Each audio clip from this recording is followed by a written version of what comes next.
Seitas, religiões, pseudociências. Como a gente pode treinar o nosso discernimento para não cair numa furada dessa? E mais do que isso, como que a gente pode estudar a espiritualidade com uma abordagem científica? É sobre isso que nós vamos conversar hoje. Para isso estamos aqui com o nosso convidado especial, Alexandre Zaslavski. Alexandre, seja muito bem-vindo. É uma honra aqui estarmos podendo conversar com você. Antes de te pedir para você se apresentar, a gente só deixar um aviso aqui que a gente é um podcast, né? O Conscienciocast é um podcast da CIP, uma instituição que estuda a Conscienciologia. E estou aqui com o Eduardo Lara também. Então, Feliz de estar de volta aqui no Conscienciocast. exatamente. E então, Alexandre, seja muito bem-vindo. Pode falar um pouco sobre você, qual que é a sua formação, né? Tá. Como que você chegou a estudar sobre esses temas que a gente vai conversar aqui. Então, fica à vontade para se apresentar e a gente vai fazendo pergunta ao longo do episódio aí. Tá certo, então. Bom, primeiramente, obrigado, né, pelo convite aí, pela oportunidade da gente conversar coisas tão interessantes, né? Tão, assim, instigantes. Olha, bom, sou formado em filosofia, né? Isso mostra que eu já tinha sempre tive essa tendência de buscar assuntos mais abstratos, né? Coisas mais complexas, desafiantes e tal, né?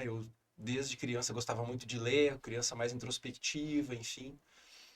E talvez tenha influenciado a minha, né, formação familiar, que eu venho de uma família de origem judaica, né? Apesar da família não ser religiosa, enfim, não ser praticante, né, como se diz, mas é uma etnia. Então, afinal de contas, tem essa coisa diferente também, algo que remete mais ao Oriente, ou remete a alguma cultura. Então, isso tudo permeou, e eu também tive, né, essa liberdade, assim, de fazer escolhas, e fui fazer uma faculdade de filosofia, e também fui buscar, né, tive minha fase aí de buscador, né, como se diz, fui em tudo que é coisas orientalistas, né, e esotéricas, tudo isso, fui ver como é que era. E quando encontrei a Conscienciologia, vi uma palestra de Projeciologia, aí que fechou para mim aquilo que eu estava procurando, né, assim, tinha os temas que me interessavam com a abordagem que eu nem sabia que existia. Uma Isso foi abordagem em que ano, totalmente mais ou menos? laica. Tinha quantos anos, só pra gente ter uma Isso noção? foi em 1900. Bom, eu tive um episódio que eu li uma entrevista do professor Valdo Vieira, né, que é quem propôs aí a ciência, lá em 93, tá? Eu tinha 18 anos e um amigo meu e do meu irmão nos emprestou uma revista que era da madrasta dele e chegou nas minhas mãos. Eu achei interessante, mas eu achei uma coisa muito estranha. Assim, ficou meio, tá, deixa pra lá. Só que mais tarde, né, sempre gostei muito de ir a sebo e comprar livro usado em sebo e tal. E eu me deparei num sebo lá em Porto Alegre com o Projeciologia. Daí eu, puxa, tá meio caro pra mim, né, aluno de faculdade e tal, acho que eu não vou comprar. Fui embora. No outro dia, me arrependi. Voltei lá, tinha sido vendido. Não deu brecha, né? Aí tá, né, ficou aquilo ali, assim, puxa. Até que, lendo o jornal, enfim, eu já estava indo em várias palestras, como eu falei, e eu vi que ia ter uma palestra gratuita de projeciologia, eu fui, e isso já era junho de 1994, Em Porto Alegre. em Porto Alegre, exatamente, né, no centro de Porto Alegre à noite. Fui, levei meus dois irmãos, assim, foram comigo, dois adolescentes, assim, eu ainda adolescente, né, 19 anos, e eu fiquei muito espantado, assim, com o que eu assisti, né, do professor Sérgio Muscoff, né, um professor, um dos pioneiros aí da Conscienciologia, um professor de física. Então, a linguagem dele era muito científica, e era uma pessoa que dominava a ciência, né, físico, Você já assim, a tinha formação dele de familiaridade física. com essa questão da E linguagem aconteceu científica. uma coisa assim que às vezes até a gente chama na Conscienciologia de uma sincronicidade, digamos, uma espécie assim de convergência dos fatores, né? Inusitada. Eu tinha feito uma disciplina na faculdade de filosofia que eu tinha acabado de ler o livro do Thomas Kuhn, A Estrutura das Revoluções Científicas, então, e eu tinha adorado. Né? Além disso, eu tinha feito uma disciplina de antropologia e tinha estudado sobre relativismo cultural, então eu estava imbuído, assim, parece, de tudo que eu precisava para gostar e entender aquilo fazer um sentido para mim. Então foi esse o contexto, digamos assim, grosso modo, né, do meu encontro e assim do meu histórico um pouco, né, também mais numa linha intelectual, assim, mas ao mesmo tempo sempre buscando temas e abordagens que extrapolem o limite do convencional. Certo. E então você está falando que você falou que passou por essa fase de ser meio buscador borboleta, assim. Então, o que eu estou entendendo, você buscava essa questão de espiritualidade em diversas linhas Sim. para tentar entender o que fizer sentido assim em relação a isso, né? E até já entrando um pouco no que a gente que se propôs a falar hoje. E de que maneira, qual foi o diferencial que você viu? Assim, não, pô, tem algo diferente aqui. Foi exatamente por essa linguagem mais científica que você falou que viu nessa palestra? Foi isso que começou a... Primeiramente, a ausência de elementos religiosos. Tá. Tá? Então, é claro que se você vai no centro espírita, começa a palestra com oração, são orações cristãs, né? Evocando elementos do cristianismo. Então, eu cheguei ali e não tinha nada de religioso, um ambiente assim neutro, digamos assim, simples, né? Minimalista, né? Como a gente diria hoje. Simples, mas ao mesmo assim, tudo muito claro, muito natural, mas assim, científico, também não era uma coisa senso comum. Falava em termos paradigma, já foi falado de cara, e eu tava assim, tinha acabado de estudar essa questão de paradigma, puxa, né? E mudanças de paradigmas estão acontecendo, acontecem o tempo inteiro. Sim. Na história aí, né? E isso, eu acho que isso é uma mudança de paradigma, eu já fiquei pensando nisso. É uma mudança de paradigma em curso. E eu cheguei e vi, por exemplo, né, naquela época, aquelas TVs, né, de TV zona, nem era tela, aquelas TV antigas já, tubo, né? assim. De tubo, exato, essa é a palavra. Então passaram, assim, botaram aquela fita VHS, assim, um vídeo muito interessante, que é uma animação, né, que era um rapaz que deitava no sofá e ele tinha uma projeção de consciência contínua de psicossoma, assim, né?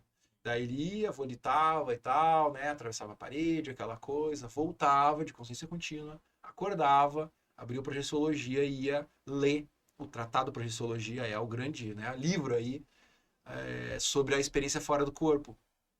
E ia buscar lá referências para ele analisar a experiência dele. E aquilo, de algum modo, era diferente de tudo que eu tinha visto, porque não tinha nenhuma conotação mística. Não tinha. Tudo natural. E o professor também mostrou domínio na questão da própria ciência, física, ciências naturais.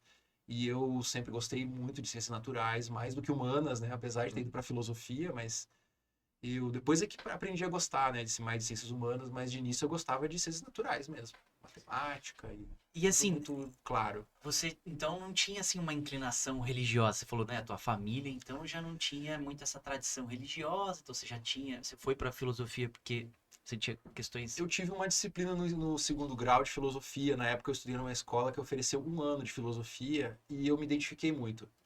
Assim, eu via que era um terreno mais livre, que eu poderia explorar mais os temas.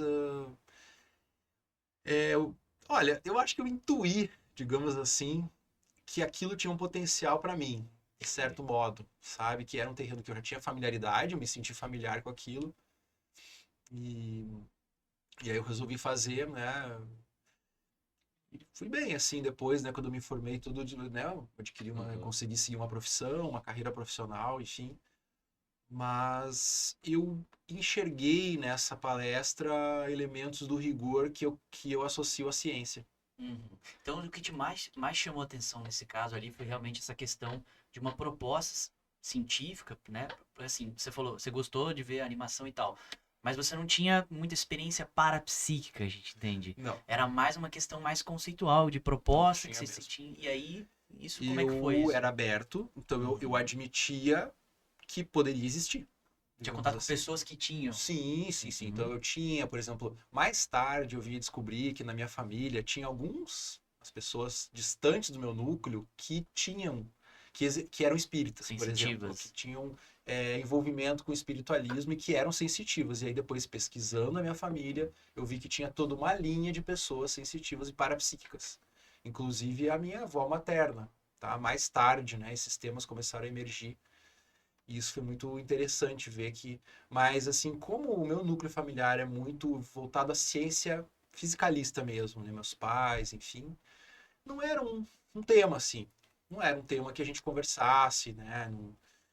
Mas quando eu comecei a buscar, mais ou menos aos 12 anos, na verdade, eu comecei a ter interesse nisso, né? Eu pedi para... que começou a sair nas bancas, né, de jornal lá, os fascículos Ciências Proibidas, Ah, tá? Que é muito material muito bom mesmo, né? E eu vi aquilo, eu quero aquilo. Eu pedi pra minha mãe lá e tal, ela resolveu me dar, assim. Me deu dinheiro pra eu comprar. E Alexandre, você falou que até a sua avó materna tinha alguma questão parapsíquica, e se a gente parar para pensar, historicamente, né, na história das civilizações, sempre tiveram histórias em relação ao parapsiquismo e coisas nesse sentido.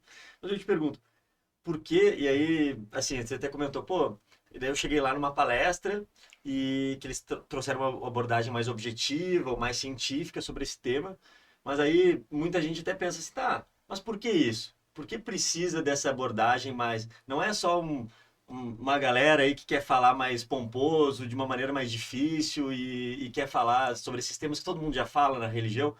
Por que essa abordagem e esses, até a própria temas e esses neologismos diferem? O que isso é importante que, na sua visão, assim, sobre esse aspecto? Olha, eu acho assim, pela simples razão de que a ciência tem muito mais alcance do que qualquer outra forma de cultura e de conhecimento, assim. Eu acho isso indiscutível. Tá? Outras formas, é claro que tem alcance histórico, né, tradicional, mas o quanto que o mundo mudou, independente pro bem e pro mal, digamos, né? Claro que tem consequências, mas o desenvolvimento da ciência moderna, a ciência, ela tem uma força inigualável. Então, no momento que a gente consegue tratar de temas tradicionalmente de esfera religiosa, né, associados à religião, porém através da ciência, isso se torna muito promissor. Porque a religião, ela, né, consola, digamos, né, a função dela é consolar as pessoas. Por que que consola? Porque é a crença. É a crença que existe algo além da matéria. Não tem um Ah, espaço para debate e refutação de ideias. nunca, jamais. Né? A religião, ela é em si mesma fechada, né? A forma de, digamos assim, daquilo existir, né? É o tipo de abordagem que é feita.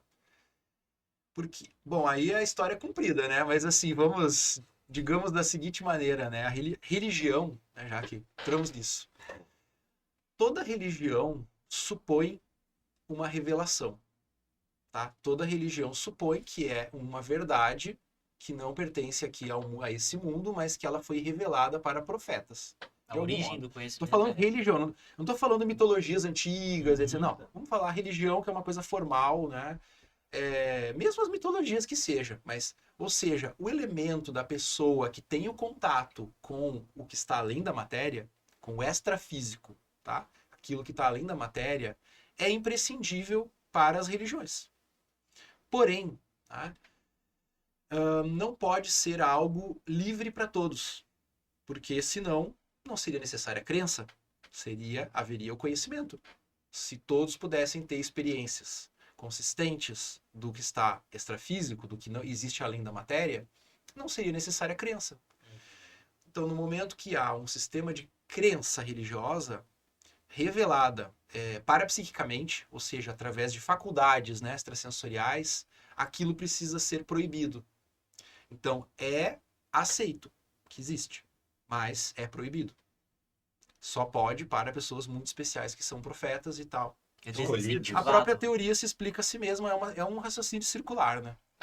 E aí, nesse caso, como que você enxerga assim, a importância, por exemplo, de você devolver para as pessoas não né, a necessidade de de acreditar em algo, mas de poder vivenciar aquilo, assim, da descrença. Por que que se considera, então, nesse caso, que a descrença tem esse valor em si maior do que a fé, no caso, né? Sabe que eu lembrei agora de uma frase do filósofo Immanuel Kant, né? Do Kant.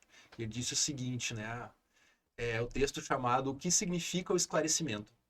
Tá? Ele diz o seguinte: até o presente momento, a humanidade, isso era 1700 e, sei lá, Iluminismo alguma lá. coisa, lá 1790, se eu não me engano, tá? Diz assim, até o presente momento, a humanidade está numa fase de menoridade do seu entendimento. Menoridade, como se fosse assim, menoridade é a idade menor, Uhum. menoridade, né? Mas, e essa menoridade, ela é autoculpada, ele falou assim, essa menoridade e o ser humano é responsável por essa menoridade, porque não usa a sua faculdade de discernimento, de entendimento. Então, assim, eu vejo uma similaridade disso, porque no momento que a gente pode ter experiências, mas tratar elas de modo racional, sistemático, isso é uma maioridade. Até então é uma minoridade. Por quê? Se admite a existência, digamos, né, as pessoas acreditam na existência, né, daquilo que está além da matéria. Ok, toda religião afirma isso. Quase toda, vai lá, né? Enfim, depende dos detalhes da coisa. Mas assim, de que há algo além e tudo mais, né? E aí, mas é no campo da crença, é no campo da imaginação, né? E se as pessoas têm experiências, elas têm que esconder, porque é proibido. Tá? Isso é muito antigo até, essas proibições. Isso vem lá né, do tempo bíblico já, essas proibições das experiências.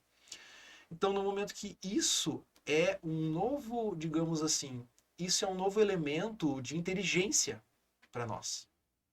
Tá? É um novo componente da nossa inteligência, da nossa capacidade de cognição. Você poder ter acesso a informações que extrapolam o físico, o espaço físico aqui da dimensão que nós chamamos intrafísica, isso agrega, isso expande a nossa capacidade de entendimento das coisas. Isso é um fator que nós entendemos na conscienciologia evolutivo para nós, consciências, né, digamos assim. Então, é de um impacto muito grande. Então, o que eu estou entendendo assim, a diferença da ciência, da conscienciologia, se a gente for diferenciar a questão de religião, porque religião, todas elas trazem essa questão do sectarismo, então somos escolhidos, tem um mestre que fala aquilo e eu não tenho espaço para refutar, e aquilo lá, como você falou, é cíclico, pode passar 10, 100, 200 anos, ou o tempo que for, e vai ser sempre aquilo. Ok, mas aí talvez porque a gente está pensando nesse debate aqui, pensando o seguinte, tá, mas tem uma questão que você falou que as religiões já trazem para, digamos assim, como objeto ou como uma premissa, que é uma vida pós-morte ou uma vida além da matéria, tá? E aí eu pergunto assim, tá, mas a conscienciologia tem essa premissa também, de vida após a morte, vida além da matéria. E aí, como que isso... será que não é por isso que talvez pensem que a conscienciologia pode ser uma religião? Não, mas eu acho que aí é uma questão de escolha de termo que faz diferença. Por exemplo, premissa. E eu não vejo que é uma premissa. Tá? Porque a premissa é algo dado que você toma como verdade a priori. Ou seja, independente da experiência, você vai... Vamos partir deste princípio, tipo isso, né? Tá. Não é bem assim. Eu para mim, eu estudo, né, vamos dizer assim, a teoria do conhecimento da conscienciologia. Essa questão, né, das bases do conhecimento conscienciológico. Eu acho que a conscienciologia tem apenas um postulado, que é a autoexperimentação. É o único. Quer dizer, olha, você, né, a gente tem que poder fazer autoexperimentação e essa autoexperimentação, ela pode ir além da matéria. Então, assim, esses fenômenos, por exemplo, saída fora do corpo, série de técnicas conscienciológicas, elas instigam a pessoa a fazer autoexperimentação. As técnicas conscienciológicas são isso. Leva a pessoa a fazer autoexperimentação. Então, para mim, só precisa de um postulado. Se quiser a premissa. Entendi. Que é a Aí, a partir autoexperimentação. disso tem hipóteses, Sim, porque né? veja só. A gente começa a fazer técnica energética. Tá? Independente de se existe ou não existe, não interessa. Você faz a técnica. Vamos fazer a técnica. Faz aí, Tá. relaxa, tá? Concentra a sua atenção no alto da cabeça, leva a sua atenção até os pés, traz de volta e vai fazendo isso. Vai fazendo isso. Pode tomar como uma disciplina mental, se quiser, de início, né? Não interessa. A pessoa começa a ter experiências que vão aos poucos mostrando para ela que tem algo diferente aí, que é algo que não é físico. Então, por exemplo, a sensação de soltura energética. Você começa a sentir mudança de temperatura, sensações de aragens, né? Corrente elétrica, tudo isso são analogias. Né? Mas você vai aos poucos observando que existe um corpo energético que permeia o corpo físico. Então, isto eu vejo que é uma prova inicial da existência do extrafísico. Se existe um corpo energético que permeia o corpo físico, que é observável por autoexperimentação, não é uma premissa. Tá. Entende? Entendi. Isso já é uma constatação com base no acúmulo de experiências. Portanto, ela tem um cunho científico, ainda que pessoal. E aqui eu tô, até, Gabriel, a gente tá fazendo o papel de te colocar.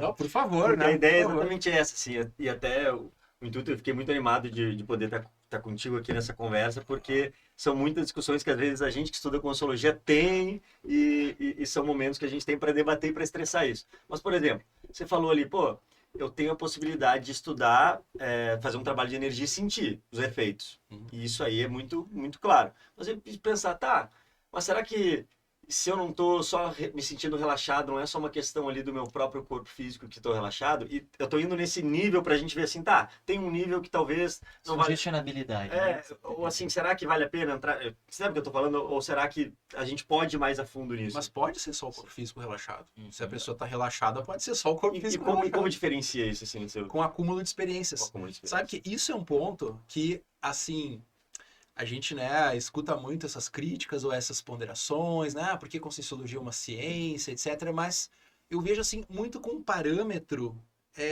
religioso. Muito com um parâmetro... Por quê? Para religião, tudo é fácil. Aí sim, basta você colocar aquilo e dizer aquilo. Entendeu? Porque não é necessário. A ciência dá muito mais trabalho que a religião.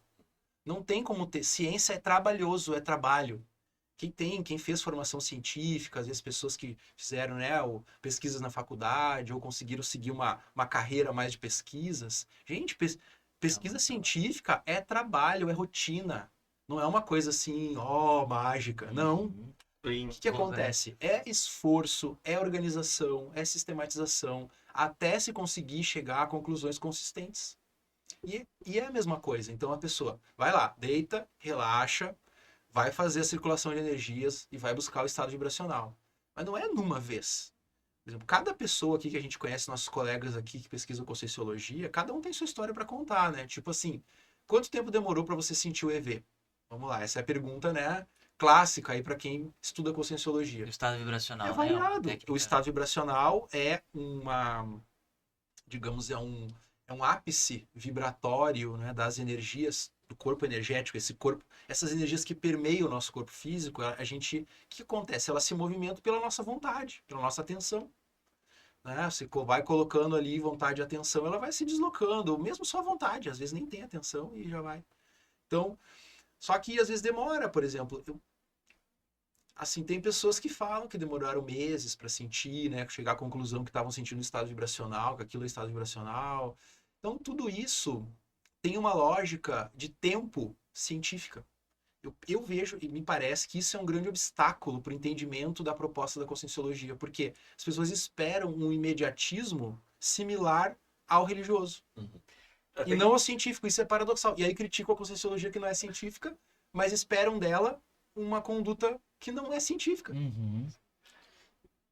Você pode perguntar, Não, é só que eu vou comentar fazer sobre uma isso, outra porque pergunta. até nisso que você está falando, a gente até comentou no primeiro episódio aqui dessa temporada do Conscienciocast, que até tem pessoas que falando sobre isso, falam, mas se a Conscienciologia vai lá, tem a projeção, a Projeciologia, o estudo da experiência fora do corpo, por que não é muito fácil vocês pegarem, provarem que que existe, botar alguma coisa lá e provar, e aí mudou toda a humanidade. A heterocomprovação. Entendeu? Então já comprova. E aí fala assim, porque eu falei, mas não é essa a proposta. Mas olha só, gente, é que assim, é que a coisa é mais profunda. Sim. Entendeu? Porque tudo isso, a gente, né, antes de começar aqui o programa, tava trocando umas ideias. O que acontece?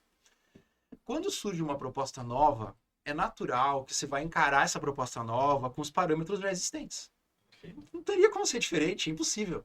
Então você vai tanto buscar enquadrar em parâmetros religiosos, espiritualistas, ou em parâmetros da ciência existente, que é uma ciência materialista, fisicalista, tá?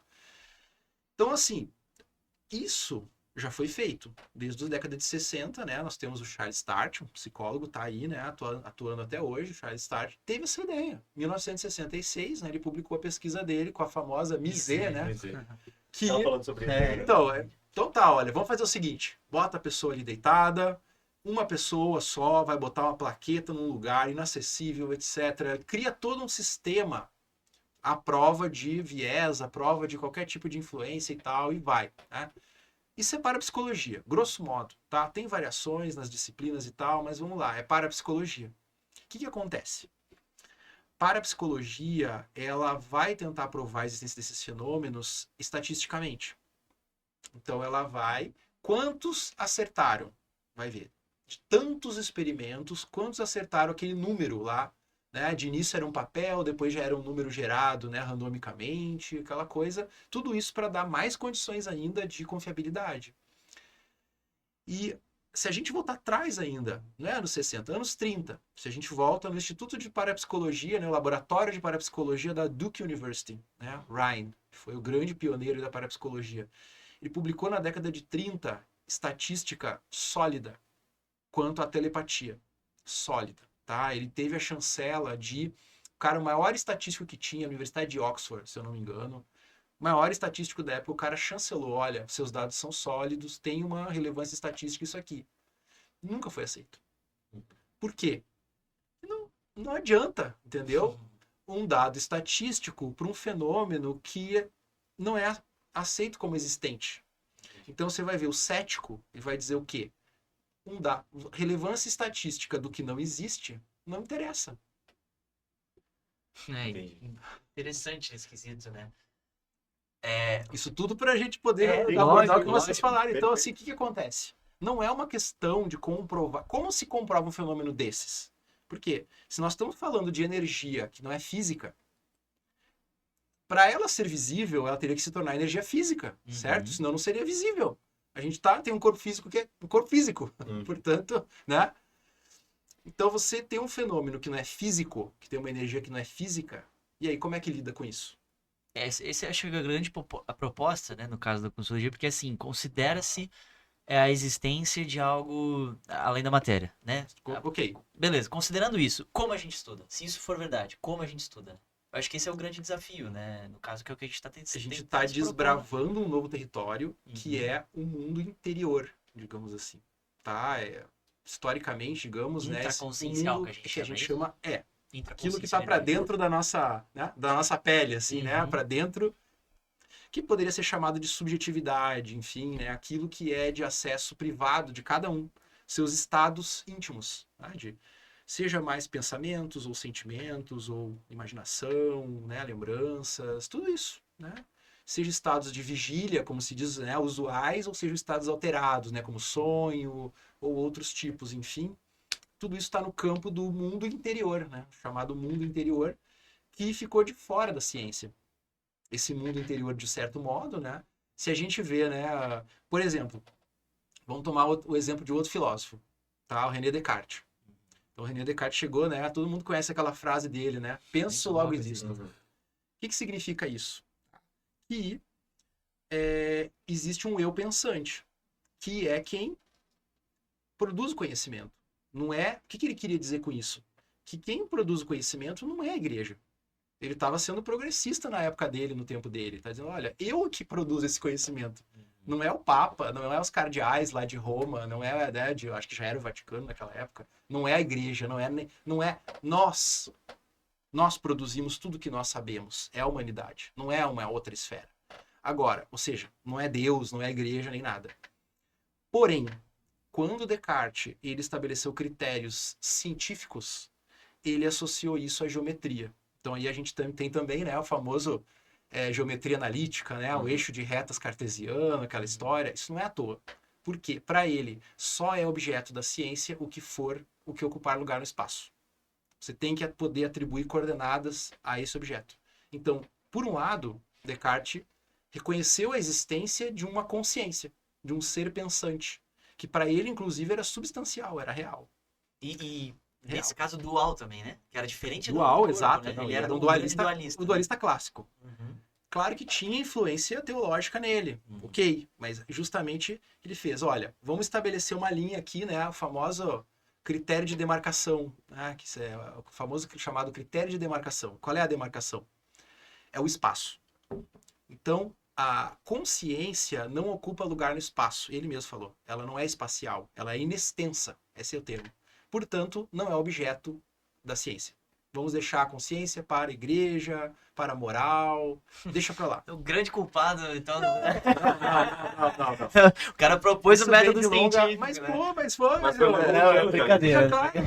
Claro, ele conseguiu. Imagina o trabalho que tem para fazer isso para conseguir. Acho que a clareza disso. Contextualmente, isso foi muito importante na época, né? Pô, Porque imagina, a igreja dominava tudo, conhecimento, tudo, enfim. então, assim, do lado do nosso ângulo, né, digamos aqui, quem estuda conscienciologia tá assim com uma ânsia, de uma certa forma, né, de ver isso crescer cientificamente, mas tem toda uma história que explica, digamos assim, tudo isso, um certo modo, né? Então, assim, pra gente... Então, voltando... Agora a expressão que eu acabei de usar há pouco. Nós estamos desbravando um território novo. Qual é esse território? É esse que Descartes deixou de fora da ciência. E É que muita esse gente ainda território... quer, né? Que a subjetividade não é possível de se estudar com ciência. A própria psicologia, por exemplo, né, foi uma tentativa de desbravar esse território, né, mas no fundo, né, o campo da psicologia às vezes é disputado, né, se é ciências da saúde, se é ciências humanas e tal, é talvez um pouco de cada, né, enfim, mas no fim das contas, quando uma disciplina adquire status científico, ela tem que se tornar objetiva, e o que quer dizer quase que ela tem que se tornar com uma base material. Entende? Porque você não consegue sustentar uma cientificidade de algo que não seja material ainda direito. Ou material ou físico, tá? Porque a física moderna também entrou num âmbito que diria que é imaterial, mas é energia. E energia se converte em matéria, né? Então, agora, a conscienciologia, eu vejo assim que é a primeira tentativa séria, assim, consistente, de conseguir abordar cientificamente o campo do mundo interior, mas de modo pessoal. Então, a gente falar porque a conscienciologia não comprova a existência do fenômeno, isso é muito pouco e isso é outro paradigma. Isso é a parapsicologia que faz. Está tentando fazer já, né, quase um século. Porque não é Agora, a proposta da conscienciologia essa de provar o fenômeno de uma maneira objetiva. eventualmente poderá provar, né? Vamos dizer, no futuro, quando houver uma convergência, digamos assim, do avanço da ciência da conscienciologia e o avanço da ciência, da física, etc., vai que surge uma situação, né, de entrar em crise certos conceitos mais básicos da física que permite Paradigmático, descobrir outros tipos de energia, por exemplo. Mas isso é o futuro. E que né? também a gente estiver bem estabelecido de forma que a gente tenha muito claro o mecanismo de, por exemplo, sair do corpo, essas coisas sejam muito bem dominadas, talvez, né? E isso a gente possa mostrar com maior consistência. Mas agora eu só queria fazer uma pergunta, voltando então lá, quando você quer falar alguma coisa? Não, pode falar. Tá. Você comentou ali, por exemplo, da questão da autoexperimentação, né? Que, por exemplo, se você começar a mexer com... Que esse é o postulado, né? A premissa da autoexperimentação. Você, por exemplo, começar a mexer com energia e tal, para você conseguir verificar que isso é uma realidade, uma constatação. Só que para isso, existe a teoria da energia, né? Existe essa hipótese de que tem energia. Então, assim, como que é trazida essas hipóteses e por que que isso, como que isso é validado, essas hipóteses no âmbito da conscienciologia, né? Porque a gente tem muitas, né? Muitas, Aham. muitas assim. Olha, primeiramente, surgiu de reinterpretações da história dessas temáticas. Então, a gente pegar, por exemplo, o Tratado Projeciologia, foi publicado em 86, o Valdo Vieira, ele realmente exauriu assim tudo que havia sobre experiência fora do corpo em todas as áreas, mística, qualquer coisa, parapsicologia, tudo, tudo, tudo. Porém, como ele era um projetor desde a infância e ele dominava, digamos assim, essas experiências, ele fez um diário de experiências projetivas assim enorme. Quer dizer, desde a infância ele tinha esses diários.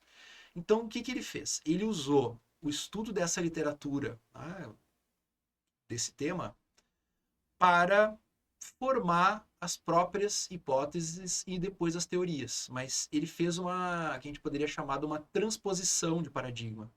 Por quê? Ele retirou o aspecto religioso disso tudo, místico.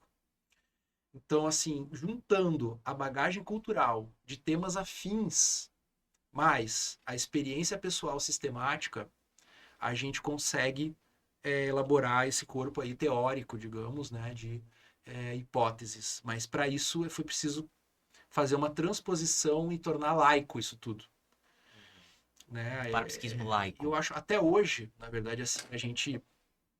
Todos nós... Bom, o pesquisador de conscienciologia faz isso, né? Ele vai se alimentar, digamos, ele vai aurir, né, a cultura existente no campo que interessa a ele, não só de conscienciologia, de tudo. Porém, como haja uma atitude ali científica, isso eu não preciso dizer que é um postulado da conscienciologia, isso é um postulado da ciência, qualquer ciência é laica. Não existe uma ciência que não é laica. No meu entendimento, não admito assim. Ciência é laica. Então, a gente Talvez já... aquela galera criacionista. Mas aí, bom, O- né? Como que é o design inteligente, né? Porque Esse aí é considera até pessoa uma científica. contradição interna que eles têm que lidar, né? Porque como é que eles querem usar meios laicos para uma coisa que não é laico, o objeto deles não é laico.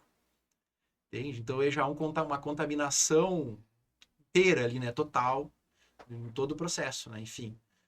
Então, assim, é um processo, ou seja, há uma processualidade, tá? Que eu acho que na verdade acontece em qualquer disciplina científica. Você tem uma carga teórica, você tem um embasamento, você tem uma cultura do pesquisador que existe quando ele vai abordar a experiência. Isso já até na própria filosofia da ciência, né, já foi assim muito discutido e já dá para considerar refutado de que há um positivismo, assim, de que você consegue descobrir um fenômeno puro, sem nenhum conhecimento prévio, zero, zero, zero. Não. Existem conhecimentos prévios que vão dar base para poder abordar o novo fenômeno. Claro que vai ser criado um novo conceito daí. Então, com toda essa bagagem, né, que afinal são temas da história da humanidade, desde a antiguidade, né, tem temas até no próprio livro de Bíblia, tem muito fenômeno aí parapsíquico para, né, a gente ler, mas com a atitude laica de cientista. Não tem fantasia, não tem misticismo, não tem emoção, assim, né, paixão, ou sei lá, devoção, esse tipo de coisa religiosa, não tem isso, é uma atitude laica. Então você vai abordar a experiência pessoal como quem estuda um fenômeno natural. Uhum. Um fenômeno da natureza. É um fenômeno natural. Sim. Só que a natureza não só física, mas é um fenômeno natural, é um fenômeno que está acontecendo aí da fisiologia, nós vamos dizer, né? Os fenômenos parapsíquicos são fisiológicos. Só que é uma fisiologia que extrapola o físico. Mas é um mecanismo fisiológico da consciência. Então é assim, quer dizer, você junta a bagagem cultural, mais a experimentação sistemática, acumulada, organizada, e né, enquanto pesquisador, isso vai, aos poucos você vai conseguindo formular, né, o contexto, né, de criação de conjecturas, de hipóteses, né, até de novas teorias com o tempo. Certo. E aí, nesse caso, então, bom, acho que tudo que você falou, assim, corrobora bastante para essa interpretação de que a Conscienciologia não é religião de fato, até porque o próprio princípio da descrença Começa por é aí. balizador ali, né? É, bom, é parte do ceticismo científico, digamos assim, né? A Conscienciologia. Vamos supor isso. Assim. Vamos supor Eu isso. acho que é um ceticismo que vai além do da ciência, de certa forma. Mas... Legal. O pensamento de trabalhar com hipótese, digamos assim, o princípio da mas descrença. Sim, Sim. parte de um ceticismo científico. E aí, no caso, bom, tem a Conscienciologia, então, a proposta da Conscienciologia, né? A Conscienciologia teórica, e a gente tem também a Conscienciologia, digamos, movimento comunidade científica, comunidade, o movimento social. Assim, a ciência, a conscienciologia, né? Isso. Tem a ciência, a conscienciologia, Aham. e a comunidade A conscienciológica. comunidade conscienciológica, exatamente.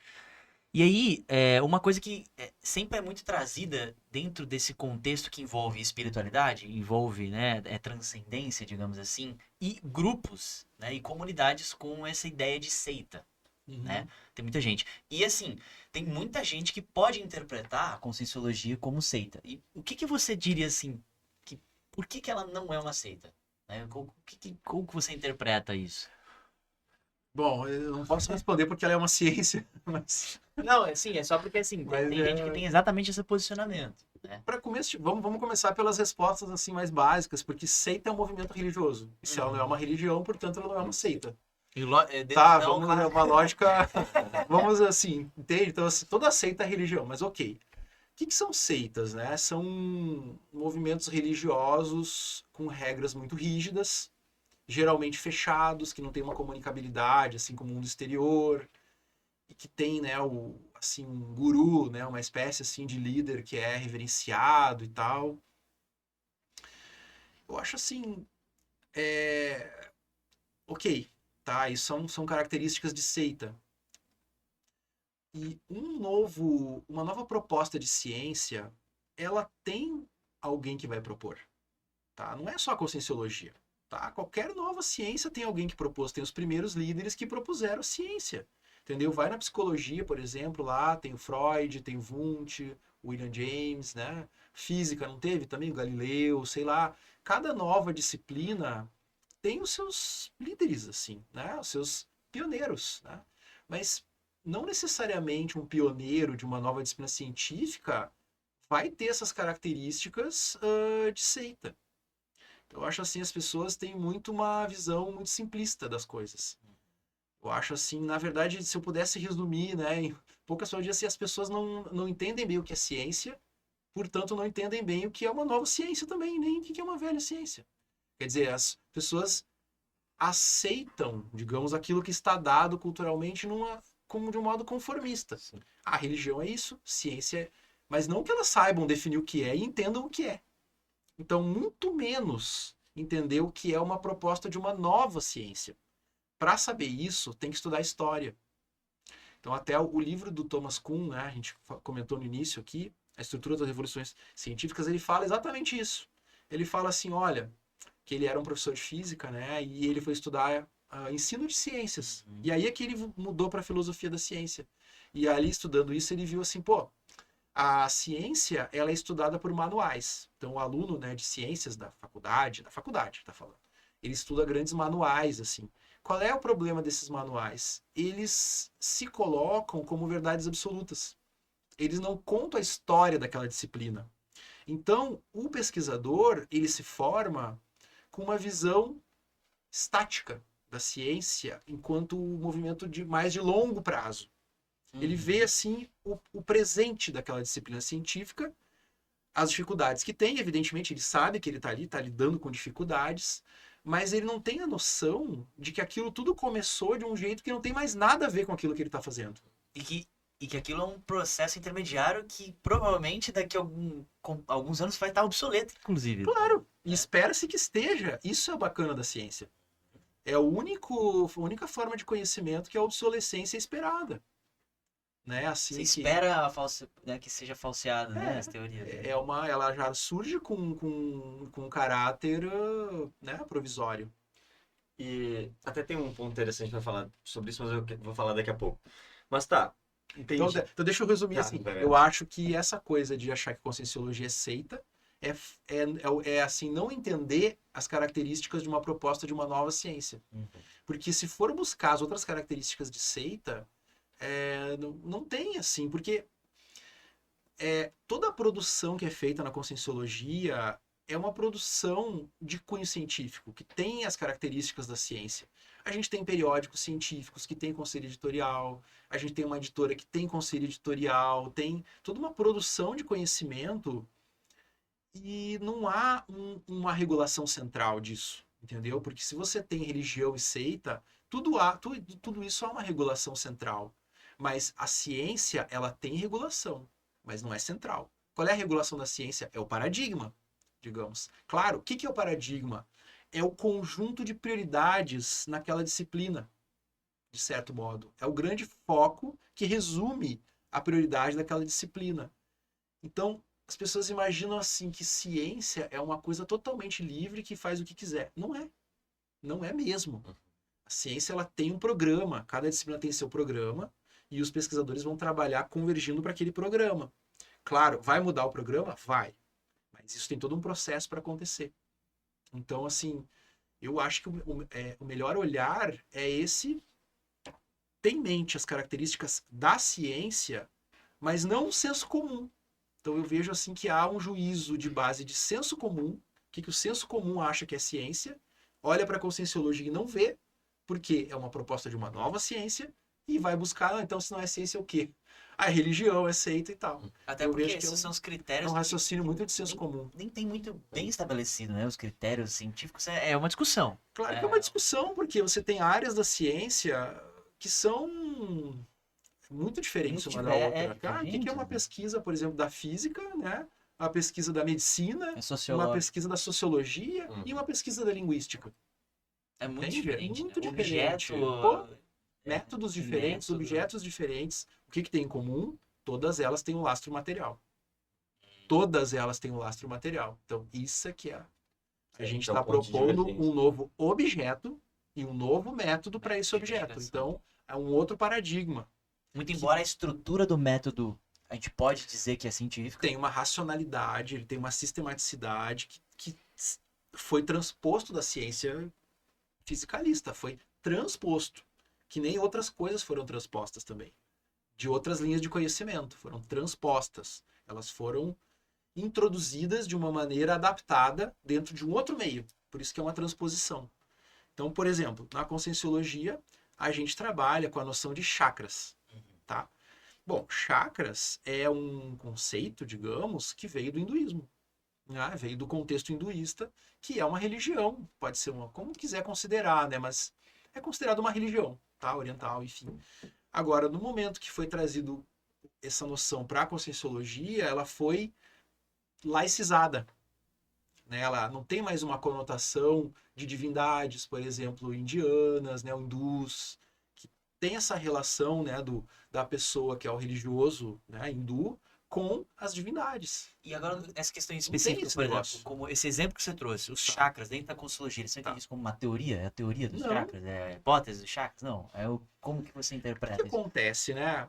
Bom, sim, tá? Quer dizer, claro, para quem... Porque o que acontece? O ponto novo é que o campo laboratorial dessa ciência é a pessoa. É cada um de nós. Cada um de nós é uma consciência. Então, assim, uma pessoa que ela ainda nunca fez um trabalho energético, ela não tem essa noção, eu acho que tem Ela não chance. autoexperimentou Ela não aquilo. fez a autoexperimentação. Eu vejo, por exemplo, tá? Quando eu era adolescente, quando eu estava estudando para o vestibular, eu comecei a sentir uma pressão aqui, ó. Aqui nessa região aqui, mais ou menos no meio das sobrancelhas, assim, na testa. Não era físico, eu via que não era físico, e tampouco era uma dor, não sentia, assim, uma necessidade de tomar um remédio para uma dor de cabeça. Mas era uma pressão muito curiosa. E era forte, só que não era uma dor. Eu achei que não era nada demais e deixei para lá. Aconteceu algumas vezes, porque foi uma fase que eu estava estudando mais. Estava estudando para o vestibular, então eu estava estudando mais que o meu normal. Quando eu cheguei na Conscienciologia, que eu fui fazer esses trabalhos energéticos, no primeiro curso que eu fiz, foi feito um trabalho. Primeiro foi ensinado, olha, existem os chakras, né? Você tem o chakra aqui no topo da cabeça, tem o chakra aqui na região da testa e outros tal. E foi feito um trabalho, vamos circular a energia, agora vamos exteriorizar a energia pelo frontochakra, que é esse aqui da testa. E eu senti a mesma coisa, e eu lembrei, pô, quer dizer então que eu estava sentindo o meu frontochakra sem saber o que era. Né? Então, assim, claro que as pessoas sentem os chakras, só que elas não têm esse conhecimento. Por exemplo, o que é uma pessoa que sente um aperto no peito, assim? Descartado que ela está com uma condição patológica física. Aquele nó na garganta que as pessoas Nó na falam garganta, também, a vontade né? de chorar, o nó na... Por que é aqui, entendeu? Outra, o aperto no peito, a pessoa tá triste, Frio ela da tá barriga, né? assim... Esses lugares no corpo, eles retratam exatamente o lugar onde estão os chakras. Só que não acredite nisso. Não acredite nisso. Não acredite em nada e nem nisso. Estude as energias, circule essas energias e você vai observar que existe uma correspondência do corpo energético, dos chakras, com o corpo físico. Isso é uma coisa muito interessante. Então, quando a gente se acostuma a sentir o corpo energético no dia a dia, as coisas ganham uma outra dimensão, ganham uma outra profundidade. As experiências humanas ganham uma outra profundidade, porque sentir uma emoção também é sentir uma energia. Então, se eu estou sentindo uma coisa aqui na garganta, eu estou sentindo aqui no peito, eu vejo, olha, eu consigo mexer com a minha energia, eu vejo que o meu chakra está assim. Por exemplo, eu estou com bloqueio no cardiochakra. E por que eu estou com esse bloqueio no cardiochakra? Bom, eu vou tentar entender. Isso é a pesquisa conscienciológica. Então, não é uma questão, né, de comprovar fenômeno, mas ao fazer isso, eu estou comprovando fenômenos. Por exemplo, a existência dos chakras. Então vai além, a ideia do estudo da Conscienciologia não é com o intuito de provar sim ou não se existe. A ideia é você se autoestudar com base nisso e com base em todo esse referencial e todas essas, digamos, essas ferramentas que tem. Isso é mais ou menos isso. Você provar que aquilo existe, porém não é um fenômeno material. Tá? Agora, é possível isso ser intersubjetivo também, não ser só individual. Por exemplo, a gente tem um laboratório aqui em Foz, né, chama acoplamentário. O acoplamentário é feito só para fazer experimentos a dois, ou em grupo, que seja, mas assim, há uma exteriorização de energia, essa energia consciencial, que não é física, e forma um acoplamento entre duas pessoas. Então ali você cria um laboratório compartilhado. Ele é um laboratório consciencial compartilhado, de uma certa forma. Então, você pode comparar percepções.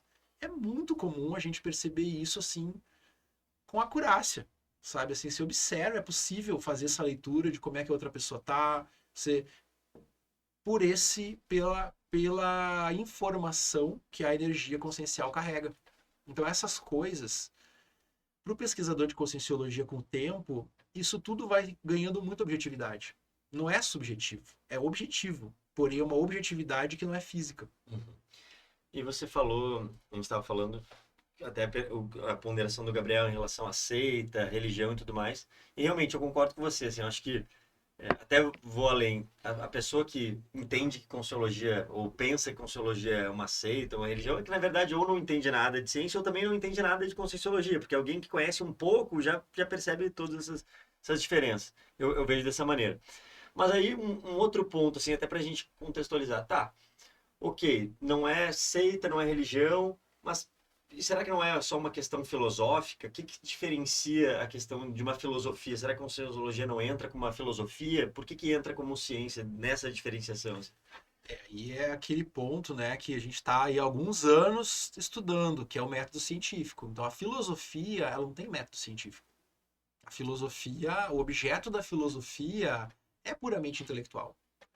Então, claro que quando a gente vai para o Oriente, tá, vamos lá, também existe algumas coisas que estão num campo que não tem uma classificação muito clara. Por exemplo, assim, pensa no budismo, tá? Budismo é uma religião. Se uma pessoa budista, ela declara, né, num censo, por exemplo, que a religião dela é budista. Mas, a rigor, não tem nem Deus, budismo. Dizem que é uma filosofia, né, oriental, mas tem as práticas de meditação. Mas, ainda assim, tá? Não há um objetivo de desenvolvimento de conhecimento científico, budismo. Tanto que o budismo ele é já milenar, né? O budismo ele é 2.500 anos ou mais, enfim.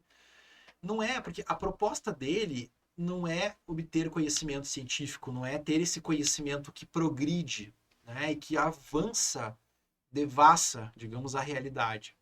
Não, é uma disciplina espiritual.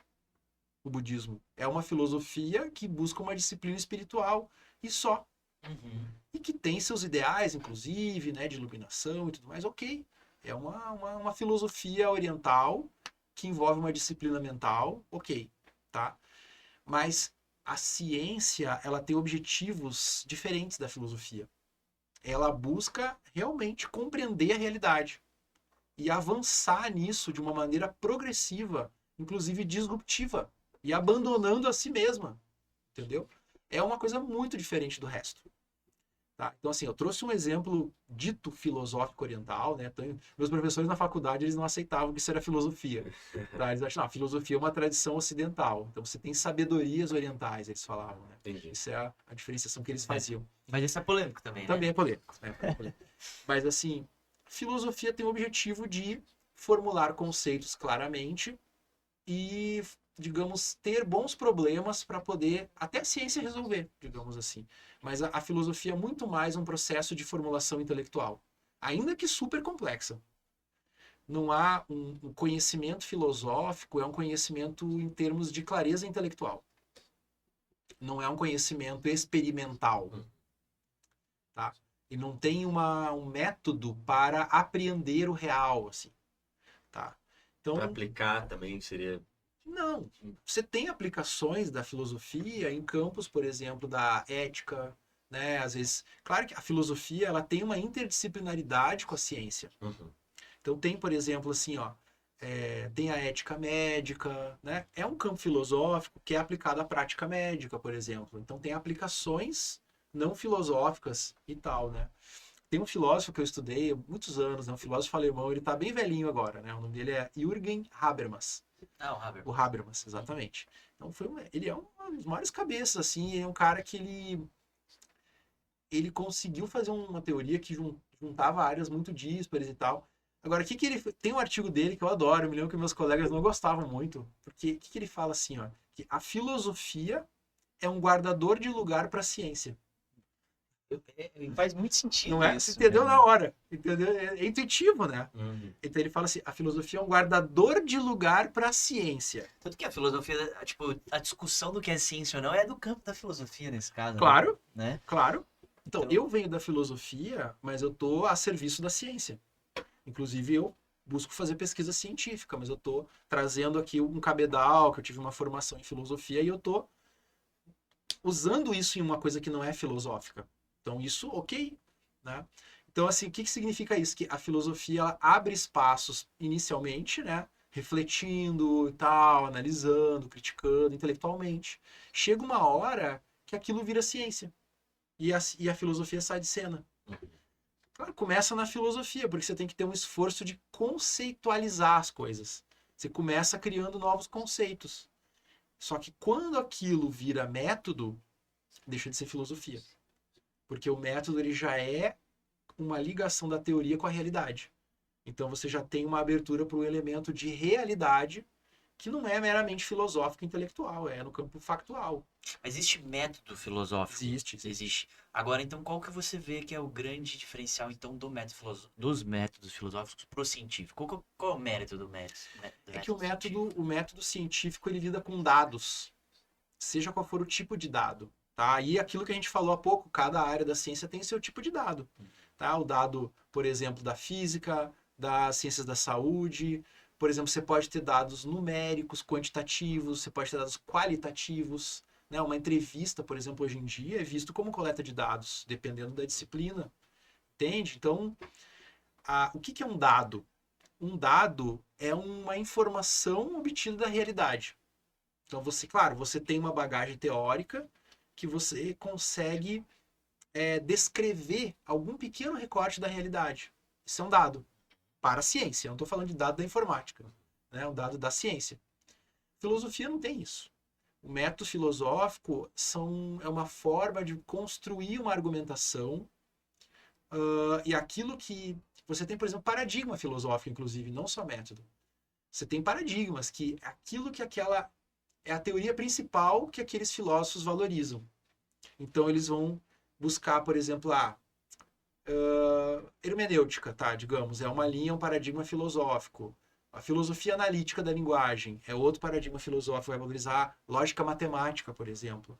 E tem seus métodos, mas é para construir uma boa teoria filosófica. Não tem coleta de dados, não tem o dado de realidade, não tem essa... Digamos, não há uma submissão à realidade, de certo modo, né? E a ciência, ela é, entre aspas, submissa, né, à realidade. Quer dizer, ela aceita um primado do real, um primado dos fatos. Quer dizer, a realidade, ela tem que, de algum modo, ser persuasiva. Quer dizer, a filosofia não. Há uma força muito grande da teoria, até ela ceder, ela cede à realidade mediante novas teorias científicas. Aí sim, a filosofia é muito em função das novas teorias científicas, ela vai. Mas a ciência e a filosofia são campos muito diferentes, assim, com objetivos diferentes e com formas de conhecimento diferentes. Seus valores diferentes também, né? Valores diferentes. Por exemplo, você não tem uma teoria filosófica, exceto teorias, assim, digamos, mas assim, de modo geral, tem até hoje gente que estuda Aristóteles, sei lá. A pessoa, tá ok, tá, dedica a sua vida a estudar a teoria de Aristóteles. O cara viveu 2.500 anos atrás. E tá ok. Uhum. Mas a ciência não. Você não tem uma ciência, esse aqui é um cientista grego.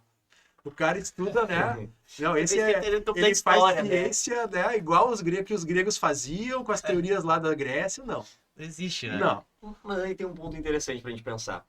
Como que você vê, porque você comentou que a Consciologia a gente está entrando num campo até então não explorado, um campo que é complexo e tudo mais. Sim. E como que você vê, por exemplo, assim, a gente tem o professor Valdo Vieira, que propôs a ciência, a Conscienciologia, e agora o professor Valdo Vieira não está mais aqui. Como que funciona, como que você vê o espaço, o desafio da Conscienciologia de continuar evoluindo, ou refutando até ideias para o professor Valdo? Como que você pensa que a ciência foi proposta de uma maneira com possibilidade para tal? Se é ciência, tem possibilidade para tal. Eu parto desse... Porque é ciência, tá? Vocês entenderam Eu o que eu vejo quero como dizer? uma coisa natural. Sim. Quer dizer, claro, como que você dissocia a Conscienciologia, né, de uma figura, de uma personalidade, né? Enfim.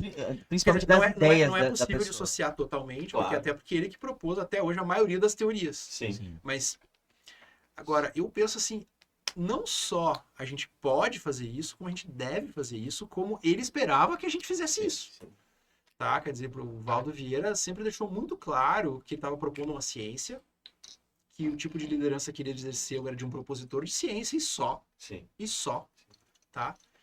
Agora, eu volto à questão, como uma ciência é um saber refutável, mas a refutabilidade é uma coisa qualquer? É uma coisa que é feita de qualquer jeito e qualquer coisa é uma refutação? Não. Uma refutação é uma coisa muito bem feita. Refutação não é discordar, né? Gente, Gente, Eu eu não concordo. É isso. Não, atenção, eu gostaria de refutar.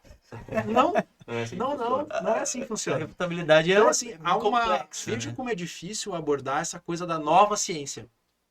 Quer dizer, você já espera coisas de ciência madura, mas ao mesmo tempo não.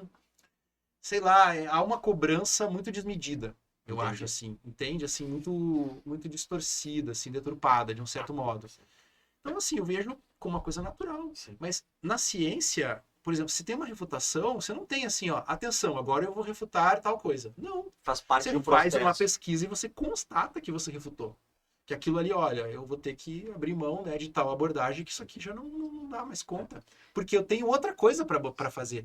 Isso é o que a ciência faz. Talvez Não, você já não é teria- um jogo de refutação. Sim. Não é eu vou provar que é ciência refutando algo. Não, isso é uma brincadeira, isso não é sério. Sim. Entende? Assim, refutar é um resultado de pesquisa séria. Eu acho, aí é que tá o pulo do gato. A gente vê a conscienciologia como ciência, a gente vê que há uma comunidade de pesquisadores que estão trabalhando seriamente para poder desenvolver novos conhecimentos. Então, um pesquisador ele não está assim, vamos dizer, afoito para sair refutando. Como se fosse uma competição. Não. Ele está buscando conhecimento e isso vai acabar refutando isso, aquilo, etc. e tal, superando, entende? Porque tem novos conhecimentos. E realmente, assim, eu lembro de ver o professor Valdo Vieira falando muitas vezes isso, assim, falando, olha, não esperem que eu vou repetir o que eu já falei há 5, 10 anos atrás. A ideia é que eu traga conhecimentos novos, coisas novas e refute até o que eu falei no passado. Claro. Então, realmente faz sentido tudo isso que você está falando.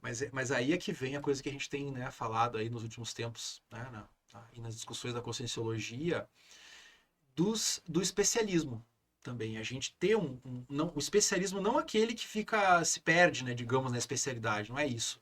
Mas ter a pessoa que vai se dedicar mais tempo para uma especialidade, para uma certa área da conscienciologia, para ela poder encadear trabalhos um no outro, entende? Desenvolver ela. E ela realmente poder ter crescendo nos seus trabalhos a ponto de desenvolver novos conhecimentos naquela especialidade. É o único jeito.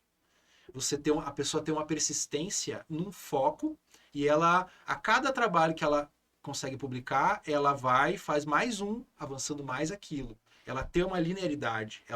Isso vai levar à refutabilidade. O acúmulo, né, com foco. Entende? E aí nós vamos ter equipes de especialistas. Então, numa especialidade, a gente vai ter equipes, e já tem, né? Na verdade, tem Claro. já especialistas. Então, esse trabalho conjunto de especialistas deslancha o conhecimento. Aí, a gente tem, por exemplo, atualmente nós já tivemos, né, recentemente, publicação de novo tratado, né, sobre seriexologia, que é uma das áreas, estuda várias vidas. Né? Há um tratado sobre isso. Quem tá achando que é reencarnação, não sei o quê. Ah, eu acho que eu fui fulano. Não. Vai ler. Olha, hoje em dia a coisa já deslanchou muito. Muito. Né? Os parâmetros para uma pessoa poder investigar quem que ela foi no passado. Né? Se ela tá interessada nisso.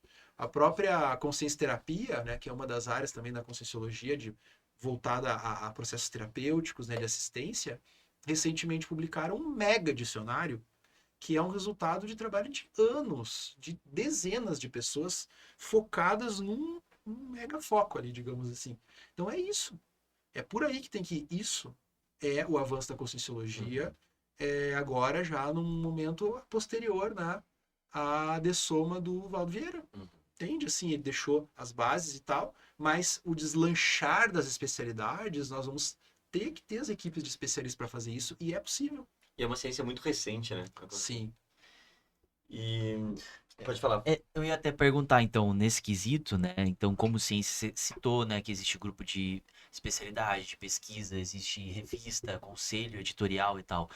E o papel, então, de eventos científicos, congresso e tal, como que você entende a importância disso para a cientificidade da Consciologia? Olha, é importante para promover, né, digamos, porque o evento ele acaba promovendo a exposição das pesquisas. Assim, eu acho que nesse sentido, cada vez mais o congresso ele tem que ser um fórum que tem o foco. Entende que surgir com uma proposta focada, por exemplo, em determinados. No momento que você tem as equipes, né, de especialistas, você tem prioridades daquele momento também. Então, de início, os congressos eles são reuniões para a exposição das pesquisas, ok? Mas com o passar do tempo você vai ficando mais focado, né? Qual que é a meta, né? Então se torna uma ferramenta de trabalho, de uma certa forma, o congresso. E a gente tem um vindo aí, né?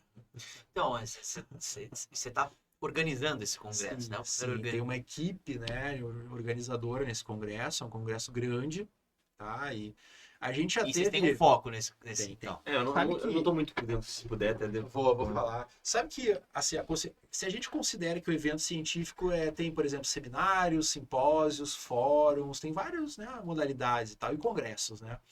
A gente fez uma contabilidade, assim, né, por cima. A gente acha que já teve mais de 100, né? Desde o início das primeiras, lá nos anos 80, né, da Conscienciologia. Eventos científicos. Mais de 100 eventos científicos, não é só dentro dessa classificação.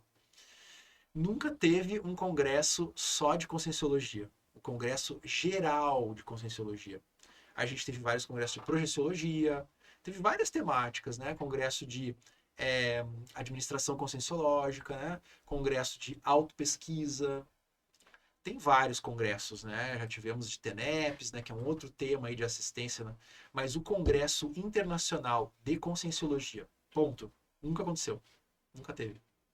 Isso é um fato curioso, né, da gente Então, você considerar. tá falando que até então sempre houve congressos que foram dentro de algo mais específico da Conscienciologia. Sim. E agora esse congresso que você está organizando é algo... Sim, eu e uma equipe. Uma né? equipe Sim. que tá organizando, na verdade, é algo mais amplo da Conscienciologia em si, seria isso? É isso que é o desafio, né, da gente construir uma abordagem viável, né? Como que a gente consegue ter um momento que é 4 dias um congresso, não dá para ser mais do que isso. Em 4 dias, a gente tem que ter um painel do todo, né?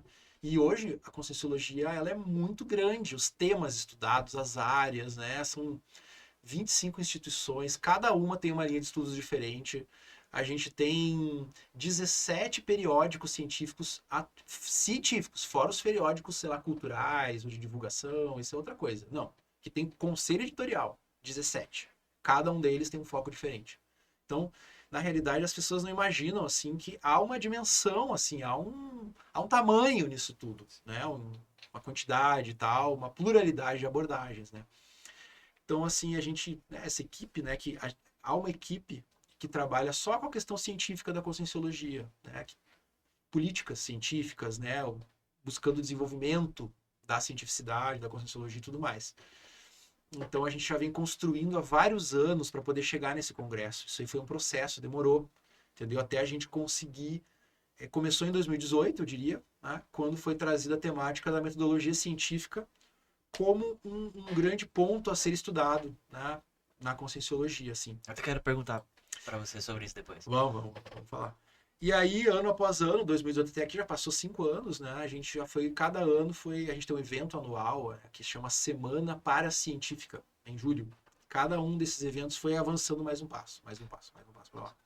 Até que agora a gente chegou numa maturidade, né, da gente poder propor isso para toda a comunidade conscienciológica, dos pesquisadores, né, da Conscienciologia, em toda essa diversidade, e nós estamos falando uma linguagem comum.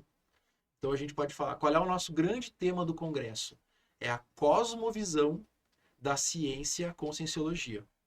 Não, é a cosmovisão da cientificidade conscienciológica. Cientificidade conscienciológica. Isso faz... Não, é aí diferente. daí a importância também, né? Então, a gente fala disso e é entendido. Então, a gente, depois de lançar a chamada de trabalho, né, já está lá, desde janeiro está aberta. Ela vai fechar 31 de outubro. chamada de trabalhos, desde janeiro, né? Fim de janeiro foi aberta. E, né, o grupo já tem sido procurado por pesquisadores aí das mais diversas áreas aí dentro da Conscienciologia e tal, né? Para assim, a gente interessados, entenderam a questão. Se não, a gente quer, né, produzir um trabalho falando da cientificidade da nossa área. Então vamos legal. conversar para a gente poder arranjar uma maneira de abordar isso e tal. Então nós estamos promovendo então um grande fórum cujo mega foco é a cientificidade de cada área. Mas no momento que a gente reúne isso em 4 dias, inclusive as pessoas no mesmo espaço físico, a gente tem uma cosmovisão da cientificidade conscienciológica. Está tudo ali. Então você vai poder, por exemplo, ver como tem semelhanças entre as várias áreas.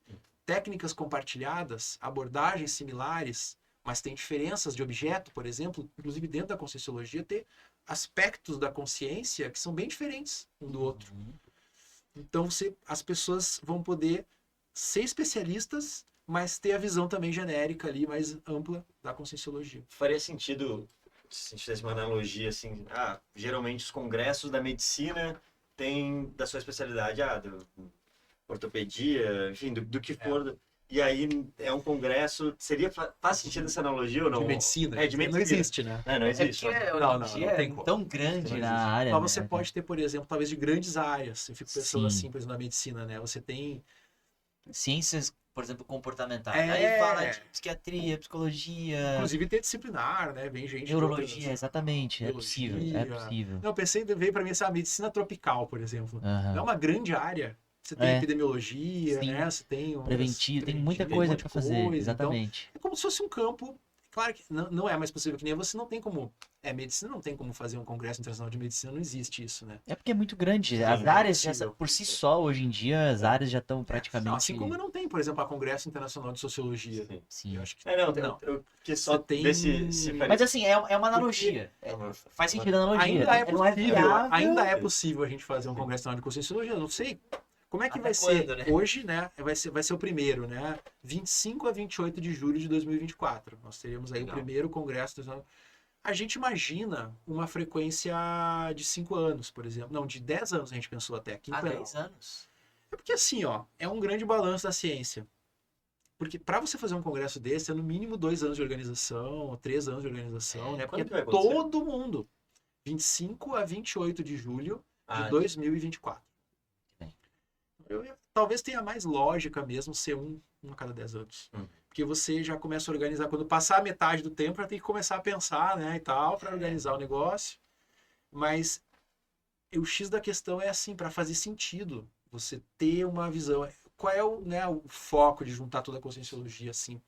Tem que ter um sentido.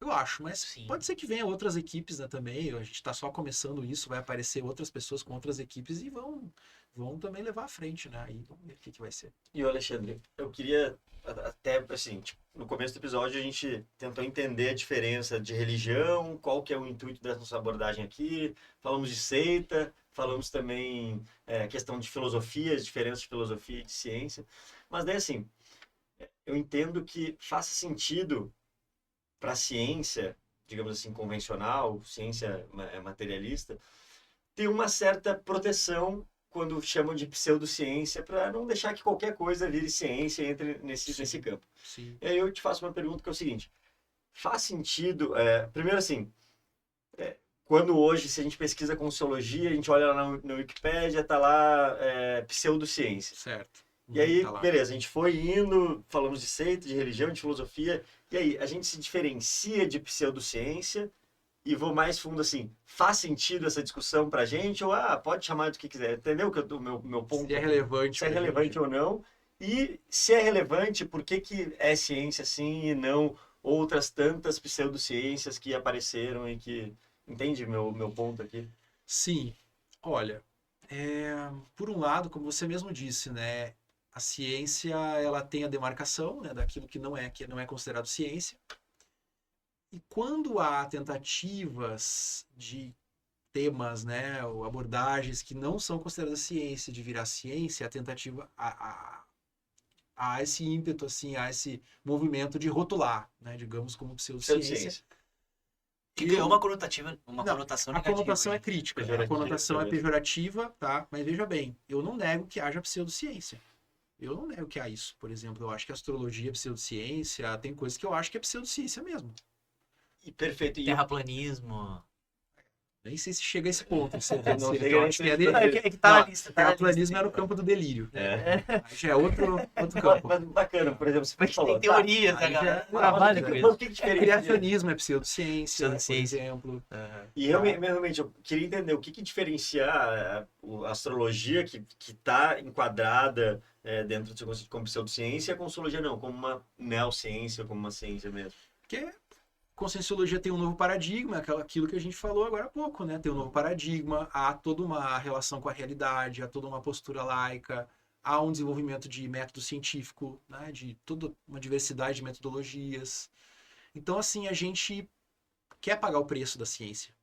Vamos dizer assim, a astrologia, eles não quer pagar o preço da ciência. É uma tradição. A astrologia, na verdade, é o quê? É uma tradição até antiga, da Idade Média, até antes, né? Astrologia, eu estou falando como exemplo que é um dos mais, né? O criacionismo não quer pagar o preço, porque assim, eles têm uma premissa teológica, entendeu? Assim, não adianta. Se tem uma premissa teológica, você já está furado desde o início. Parapsicologia. Não, eu vejo a parapsicologia como também uma ciência, uma tentativa de Que ciência. tem gente que considera pseudociência, realmente, né? Na verdade, a maioria das pessoas, sim, dentro da ciência, Claro. tem esse rótulo da parapsicologia A como parapsicologia até teve uma pseudociência, né? fase, né, que fez parte da Associação de Psicologia dos Estados Unidos e tal, mas depois é porque vocês não souberam se rever seus paradigmas, né? Não tem, é porque a gente aqui que estuda Conscienciologia tem uma resposta para dar. Falta autoexperimentação, não adianta. Entendeu? A pessoa quer provar a existência do parapsiquismo, provar a existência de que existe a multidimensionalidade além do físico, mas de um ponto de vista, digamos assim, não participativo, como se fosse uma ciência materialista. Quer dizer, uma coisa é você provar uma subpartícula, a existência lá de uma subpartícula subatômica.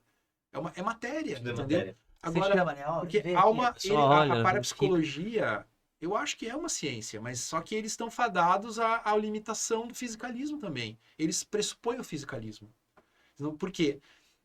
Quando a Projeciologia foi feita em 86, foi publicado, Valdo Vieira tinha a expectativa de exercer uma consequência na parapsicologia. Tanto que se vocês pegar a primeira edição do Projeciologia, ele fala, olha, a Projeciologia é uma contribuição ao campo da parapsicologia. Mas foi uma contribuição disruptiva, porque estava propondo uma mudança de paradigma da Sim. parapsicologia. Eles não quiseram. Ele mesmo abandonou isso mais pra Abandonou frente. Ele em falou 94. que não valia Quando mais a lançou os 700 experimentos da Conscienciologia em 94, ele abandonou totalmente. Eu acho até o fim dos anos 80 ele ainda estava, tanto que fazia muito evento com essas pessoas, com esses grupos, né? E havia muita tentativa de influenciar, né? E dialogar, pena. Que ele digamos. tentou, né? Falar. Tentou muito. Tentou explicar que Mas o caminho não era aquele, né? porque aí é o que ele dedicou o resto da vida, porque autoexperimentação é um método científico, mas de um paradigma diferente. Por quê? O conhecimento científico, ele é supostamente neutro, tá? Vamos supor isso, tá? É discutível, mas vamos supor isso, que você consegue descrever uma realidade que não é você, que você está de observador, tá? Então eu estou descrevendo uma realidade que eu estou explicando. Mas no momento que essa realidade sou eu, a descrição dessa realidade implica a realidade. Quer dizer, no momento que por isso que a conscienciologia ela não é eticamente neutra. Que nem a ciência se propõe a ser. Se é ou não é outro problema. Mas se propõe a ser. No momento que a gente faz uma descoberta conscienciológica, um novo conhecimento conscienciológico, a consciência muda. Então, a gente fala assim, né, que o conhecimento conscienciológico tem uma dupla face. Tem uma face descritiva e uma face normativa. O mesmo conhecimento conscienciológico, ele é descritivo e normativo. Em que sentido ele é normativo? Porque ele acarreta uma revisão do próprio comportamento da manifestação da consciência. Mas não é um normativo externo que se impõe a ela. Não, é interno, é autônomo. O conhecimento conscienciológico, ele implica uma reciclagem da consciência. Sim. E essa questão do Eu acho que autoexperiência. eu Não, não, não não. sei se não desviou da Não, da não, não, questão. não. Sim, muito interessante. Eu quero entrar nesse mérito da Parte autoexperimentação e do método. Tá. Só antes, só queria realmente tentar ver contigo, assim, realmente, tipo, dar uma argumentada melhor nessa questão, porque assim, quando a parapsicologia, por exemplo, ela se propõe a justamente ser uma ciência convencional, entrar, né, nesse vácuo das ciências, e ela, digamos assim, não consegue exercer de fato o método científico, ela falha nesse processo, justamente por não estar dentro desse paradigma, ela não pode, ela realmente não se encaixa com a Não, ciência por definição. Eu não acho que ela falha, mas é que tá. Aham. O problema da parapsicologia, na minha opinião, não é falhar no método científico. Ao Uhum. contrário, você tem um método excelente. É o problema do objeto. Então, Eles não têm o método para o objeto correto, é isso? primeiro que eles não têm um objeto claro, tá? Certo. Quer dizer assim, a parapsicologia Fenômenos, né, digamos, eles falam. é muito um trabalho exploratório, né? Uhum. Para poder chegar no objeto. Então, muitos falam isso. Olha, parapsicologia carece de uma teoria. É muito um campo experimental. A parapsicologia, Sim. ele é um campo experimental, digamos, numa área anômala da ciência, como se fosse isso. Então, ele é tipo um... Tá Porque naquele toda anômalo Pois do é, paradigma, da questão do paradigma. toda né? disciplina científica, ela tem que ter uma teoria, Uhum. entendeu? Você não tem como trabalhar sem teoria. Só que ela vai mudar à medida do avanço dela, mas você não parte do vácuo. Então, a parapsicologia, ela usa, inicialmente, ao menos ela surgiu para usar métodos de psicologia experimental, que são a psicologia laboratorial. Então, ela usou, inclusive, laboratórios de psicologia e tal, né? Testando se existe algo, né? Se existe transferência de informação independente da matéria. Toda transferência de informação física, né? Sim, enfim, depende da física. Sim. Aqui são ondas sonoras, mas você tem ondas, né, elétricas e assim por diante, né? Tem que ter alguma transferência como energia física. Então, os fenômenos que a parapsicologia estuda é a transferência de informação sem energia física, tá? Essa é a A hipótese, exato. para- Telepatia, telecinese, por exemplo, né? E outros, né? Por isso que Mas acaba sendo esse fenômeno, não né? tem uma teoria, porque eles estão querendo estudar uma coisa que rompe com o paradigma vigente. Mas, ao mesmo tempo, eles rompem e não rompem. Entendeu? Rompe de um lado, mas não rompe do outro. Então, eu já, né, conversei com alguns aí, pessoas dessa área, por exemplo. Tem um estudo forte ainda de parapsicologia? Tem. Só que não é muita gente. Tá? No mundo se estima que são tipo 200 pesquisadores, assim, sérios. Não Isso é tá muita na gente. faculdade Não tem ainda? dinheiro. Tem na universidade? Tem, Tá na tem, universidade tem. ainda. O problema é que não tem financiamento, né? Assim, mas também não... O que acontece? Onde é que a parapsicologia chegou? Eles admitem que existe o fenômeno universal em escala micro. Em Tá, escala entendi. micro. De entendeu? poucas pessoas. Não. Em todas. Em Só que todas? o fenômeno é micro. Ah, entendi. Não é Perceptível apenas é sutil, muito sutil. Uhum. Porque para mim, eu entendo assim, isso pressupõe o fisicalismo. Tipo assim, não é claro que isso é o processo extrafísico. Vamos dizer assim, há uma abordagem, Tentando reduzir. ou seja, entendi. são microfenômenos físicos. Entendi. Mas assim, Eles acham detectável Entendi. fisicamente em escala micro. é como Mas se não tem, por necessariamente exemplo... seja microfenômeno. Porque se for pensar em extrafísica, ele não é. Não, no nosso, Isso, do isso. ponto de vista da conscienciologia, isso pode ser muita coisa. Mas do ponto de vista por isso que eu acho que a parapsicologia, em última análise, pressupõe um paradigma fisicalista. Isso não vai para frente. no caso, Então eu imagino que isso seja, por exemplo, eles acreditam que por trás possa ter uma explicação da telepatia por alguma transferência física muito pequena. Não conhecida, né? Alguma coisa. Por isso que eles apostam na física quântica, essa coisa assim, há quem aposte, né? Na física quântica. A física quântica é um. estão roubando Gente, de física a quântica. física uma quântica maneira é uma pseudocientífica, solução, é uma saída pela porta dos fundos, né? Porque assim, ó, é uma fuga pela porta, porque a física quântica é física. Aham. É física. Se a física quântica explicar alguma coisa, é uma explicação física. E a consciência, hein? Mas aí muita gente se apropria dessa É. área não. de descoberta. Isso é místico, isso é misticismo, Porque, né? porque hoje estão falando muito, Gente, né? não dá. Esse negócio de física quântica é só pra. Gente, Tem de tudo, coach De quântico. quem é sério? Não, isso aí daí já virou até piada.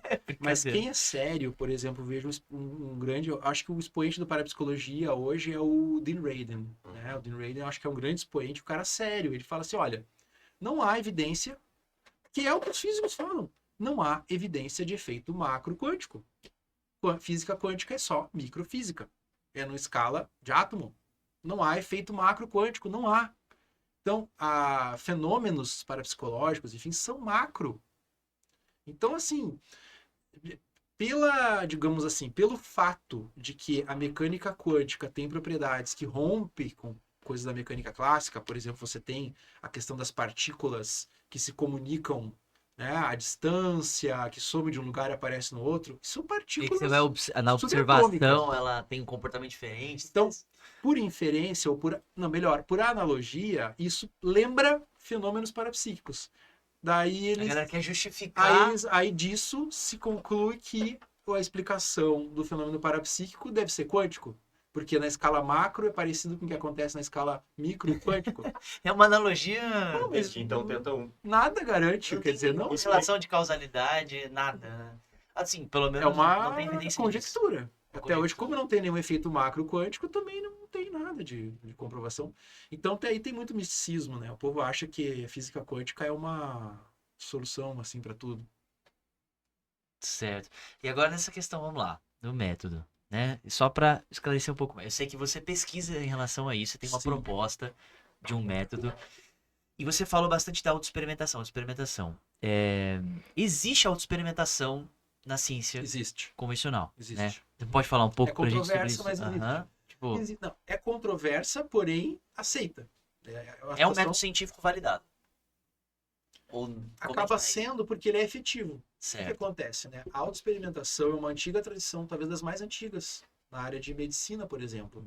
Que às vezes, né, tem circunstâncias que, por alguma razão, não tem como testar determinado tratamento em alguém. Questão ética. Pode ser ética, pode ser que não tem mesmo viabilidade, não tem um sujeito para isso ali e tal. E o médico, o pesquisador, resolve porque ele está confiante naquilo. Realmente não é um ato de arrobo, assim, não é um ato. Não, ele está confiante que vai dar certo aquilo e aplica em si. Tem um livro muito bacana sobre isso, né? Eu recomendo, que em inglês é Who Comes First? Who Goes First, eu acho. Who Goes First? Quem vai primeiro? Tem uma tradução em espanhol, mas em português, infelizmente, não tem. Que é de um médico, que ele é o jornalista do New York Times, e o cara fez uma história da autoexperimentação médica. Muito bacana. Olha que legal. Muito bacana. E sabe que tem uma lista de Who goes first? Who Goes First? Who Goes First? Lawrence Altman. Lawrence Altman. Who A gente vai Goes deixar First? nos comentários o link. Tá, e deu uma conferida se é exatamente isso mesmo, né? Tá. Mas, cara, tem até uma lista de nobelistas. Nobelistas, Tem, né? tem nobelistas que praticaram autoexperimentação e dentre eles tem prêmio Nobel à autoexperimentação. Tem. Ah, que o método Também tem. pelo qual ele descobriu. Tem um artigo que Olha só. dá essa listagem, tá? De inglês, dá essa listagem dos prêmios Nobel para a autoexperimentação, que foram obtidos via autoexperimentação. O autor é Lawrence Altman, que é desse livro. Para mim, é o principal livro sobre autoexperimentação. Lawrence Altman. Mas isso é só da. Who goes first? Who Goes First. Perfeito. Who Goes Isso é só a questão médica que ele aborda, né? Mas é porque essa. Mas tem outras também. Tem física, tem psicológica. Por exemplo, a autoexperimentação, ela é, por exemplo, técnica terapêutica de certas linhas psicológicas. Por exemplo, comportamentalistas, tem isso. Então tem uma gama. A autoexperimentação é um método, mas há quem critique. Por exemplo, por razões éticas, há quem critique, tipo, não é ético o médico aplicar em si mesmo. digamos Nesse isso. contexto, né? Mas já outros acham, não há nada mais ético, porque ele está se colocando no mesmo nível dos outros, então não é ético isso, como assim? Então fica essa coisa, mas assim, ninguém nega quando o cara obtém um resultado efetivamente na autoexperimentação e prova que aquilo acontece mesmo. Aí agora, nesse sentido, ele pode provar, pelo menos se ele tem uma evidência sólida a respeito de que aquilo funciona nele, e a partir disso isso ser. Ó, sabe ó, para vocês verem, sabe um negócio que foi provado por autoexperimentação? Cateterismo. É o cateterismo. Foi porque eles acreditavam antigamente que o coração ele era tipo um órgão sagrado, os médicos achavam. Aham. Que era um negócio Intocável. sagrado, que era intocável. Uhum. Só que o que acontece? Já se fazia cateterismo em animais veterinários, os veterinários faziam cateterismo, já. Faziam uma espécie de cateterismo, assim. E só que o coração do ser humano não e tal. E tinha um cara, né, que, não, peraí, não pode ser, né? O mesmo é o princípio básico do organismo. Só que ele não conseguia, é muito interessante essa história, ele não conseguia arranjar ninguém para fazer. Porque Olha que ele interessante. queria se submeter e ele teve que convencer a enfermeira, né, do hospital que ele trabalhava. Ele foi conduzindo. Ele fez clandestino. Olha só. Ele fez clandestino. O cara em vigília, né? Ele teve que ficar. Ele ministrou em si mesmo o cateterismo em vigília, com o apoio de uma enfermeira. E deu certo. E, não, veja bem, e teve que trazer um aparelho de radiografia para mostrar que o catéter estava tocando o músculo cardíaco e estava tudo bem. Olha aí, ó. Nossa, Isso aí interessante. aconteceu. Tá registrado nesse livro. Tá vendo aí? É É o muito mérito bacana. da descoberta científica que salva quantas vidas hoje, Sim. né? Não, Autoexperimentação. o cara é super. É muito interessante. E aí, nesse contexto, então, você propõe que dentro da Conscienciologia o principal método é a autoexperimentação Sim, é o básico. consciencial. Conscienciológica. Conscienciológica. Pode ser consciencial ou conscienciológica. Eu sustento que é o básico. É o método básico, que ele é tanto básico no sentido de que ele é o primeiro, assim, é a primeira coisa que é feita, quanto ele é o recurso, digamos assim, ele é o que eu chamo assim do expediente de validação em toda a conscienciologia. Eu acho assim, não há uma validação conscienciológica sem autoexperimentação. Eu entendo que não há. Há hipóteses, conjecturas, ok. Mas a validação daquele conhecimento para ser consistente e tal, ele vai pela autoexperimentação. Então, mesmo, tanto numa pesquisa inicial, por exemplo, como a gente estava falando agora de exemplos mais básicos, mais iniciais com a energossoma, é autoexperimentação. Agora, fenômenos muito mais avançados, vamos supor, né, sei lá, de projeção de mental soma, outras coisas mais que são muito mais avançadas, em última análise é a autoexperimentação que vai validar aquilo. Então, assim, todas as etapas da pesquisa eu vejo que ela é intercalada por autoexperimentação. Só que, veja bem, agora um ponto importante. Autoexperimentação não é sinônimo de experiência pessoal. Não Você é, pode não é um diferenciar exato pra gente? sinônimo. Não é um Ah. exato. A autoexperimentação é uma experiência pessoal organizada e sistemática. Ah, tá. Por isso que é método. Exato. Método é organização. Experiência pessoal é tudo, na verdade, né? Digamos, qualquer coisa você está tendo experiência. Mas não é, você tá tendo então, não experiência. é controlada. Tanto Né? experiências ordinárias, assim, experiências cotidianas e, né, quanto experiências fora do normal. Às vezes a pessoa tem o extrapolacionismo, né, fenômenos, tudo isso é experiência. E tudo isso faz parte do conhecimento conscienciológico. Mas a questão toda é a sistematização disso. Mas nesse contexto eu posso, por exemplo, ter esse método de investigação de uma experiência, por exemplo, retrospectiva, no caso? Você vai ter que acumular as experiências e buscar fazer ela deliberadamente, né? Ah, tá. Então, eu colho essas Você informações e vai aí eu acumular isso planejo. Aí é prospectivo, no caso, né? Só... Entendi. Aí você entra dentro da autoexperimentação mesmo. A autoexperimentação, ele é um método de base projeciológica.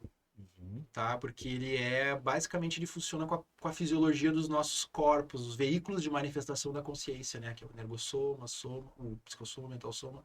Então é por isso que a autoexperimentação, ela é parafisiológica. Mas tem outros métodos que a gente precisa ainda caracterizar melhor, que envolvem a intraconsciencialidade. Né? Por exemplo, o método quando se usa testes conscienciométricos. Conscienciograma. O conscienciograma, um livro, né, de perguntas para fazer autopesquisa. Sim. Não é autoexperimentação isso, não é a mesma Não, né? coisa. Aí, outra no caso, o conscienciograma, ele é uma ferramenta. Ele é uma ferramenta. E qual seria o método dele? É isso? Essa que é a questão? Isso ainda não é consensual, É isso né? que Eu chamo de autoanamnese, tá? Porque Autoanamnese. aí assim, porque o que acontece? O conscienciograma leva a pessoa. Só para explicar para eles o que é o conscienciograma, cara, assim, em linhas Olha, gerais. o conscienciograma é uma lista de 2.000 perguntas. É um livro de perguntas. Ali eles que... Tá bom. Bom, tá ali em cima, não sei se consegue pegar lá, mas se conseguir pegar, senão depois a gente... Pode Pode pegar, pode pegar lá, pega lá. Tá bom. Só para mostrar pro pessoal Temos aqui, que esse é ó. uma das ferramentas, né, do Não sei se vocês da vão pegar conscienciologia. com essa câmera. Essa aqui? Ah, então tá. Beleza. Então tá, esse aqui é um livro publicado em 1996, né? Ele é uma lista de 2.000 perguntas, dividido em 10 grandes áreas, assim. E elas fazem um escrutínio, assim, fazem uma análise minuciosa da manifestação da consciência. Então, sob vários quesitos, né? Desde, bom, são os atributos da consciência. É uma né? ferramenta de É autopesquisa. uma ferramenta de autopesquisa. Só que veja bem, você coleta o dado não por autoexperimentação. Você coleta o dado pela memória. É diferente. Porque a autoexperimentação é um teste que a pessoa faz a si mesma em tempo real. É um teste de comportamento, digamos assim, em tempo real. Sim. É no presente. A autoexperimentação só pode ser no presente. Então, por exemplo, agora a gente pode, cada um tá fazendo autoexperimentação aqui. Entendeu? Sobre diversos aspectos. Fazer o conscienciograma pode ser autoexperimentação? Pode ser uma Aí sim, aí você converge as coisas. Pode ser uma autoexperimentação. Por exemplo, a gente diria assim, vamos supor que eu vou começar a responder o conscienciograma. Será que eu vou sentir energia no ambiente que eu tô? Como que eu vou sentir a mudança, né, nesse ambiente, do campo desse ambiente? Isso já é autoexperimentação. Mas veja, não é o conscienciograma. Eu estou dividindo minha atenção. Eu estou respondendo o conscienciograma e fazendo autoexperimentação. Mas o dado que eu coleto do conscienciograma, eu vou coletar da minha memória, das minhas experiências acumuladas. Então ele vai perguntar assim, né? Qual o seu desempenho enquanto líder de, sei lá, da sociedade, vamos supor, tá? Ele está me pedindo para eu buscar na minha memória. Quer dizer, bom, qual é meu desempenho enquanto líder da sociedade? Olha, eu já fui líder, eu já fui, por exemplo, síndico do meu prédio. Já é alguma coisa, líder na sociedade, positivo. Eu acho que eu exerci uma certa liderança na minha família em alguns momentos, eu tive que tomar frente para ajudar. Ok, é outra. Isso é responder o conscienciograma. Estou dando um exemplo E de trivial. forma quantitativa também, né? Sim, são dados quantitativos. Você tem que transformar em dados quantitativos isso aí. Mas é um método. E é um método de conhecimento conscienciológico. A pessoa fazendo o conscienciograma, ela vai chegar a conhecimentos conscienciológicos. Tá, mas espera aí, no caso, o conscienciograma é o método? Não, o método que você Não, falou por trás é o que É tá, a tá em autoanamnese, eu discussão. chamo de autoanamnese. Autoanamnese. Porque a anamnese é lembrar. É o ato de você lembrar, é a anamnese. A anamnese em grego é Sim. anamnesis. Que É lembrar. lembrar. Eu sei que a medicina usa a anamnese no sentido do paciente lembrar É, para dar o mas é perfil. justamente isso, é a Mas história, né? É entendido como tipo um perfil assim do Sim, paciente sim, e tal, mas é porque ele lembra das coisas. O médico vai perguntando, né, a entrevista clínica e tal. Mas a Teu irmão estuda esse tema bastante. Estuda. Uhum. autoanamnese, então é isso, puxar pela memória essas informações aí que eu vou ver, mas vem cá. Quer dizer, mas então é muito bacana o estudo do conscienciograma, assim, né, da conscienciometria, porque a pessoa vai formando uma visão mais realista sobre si própria.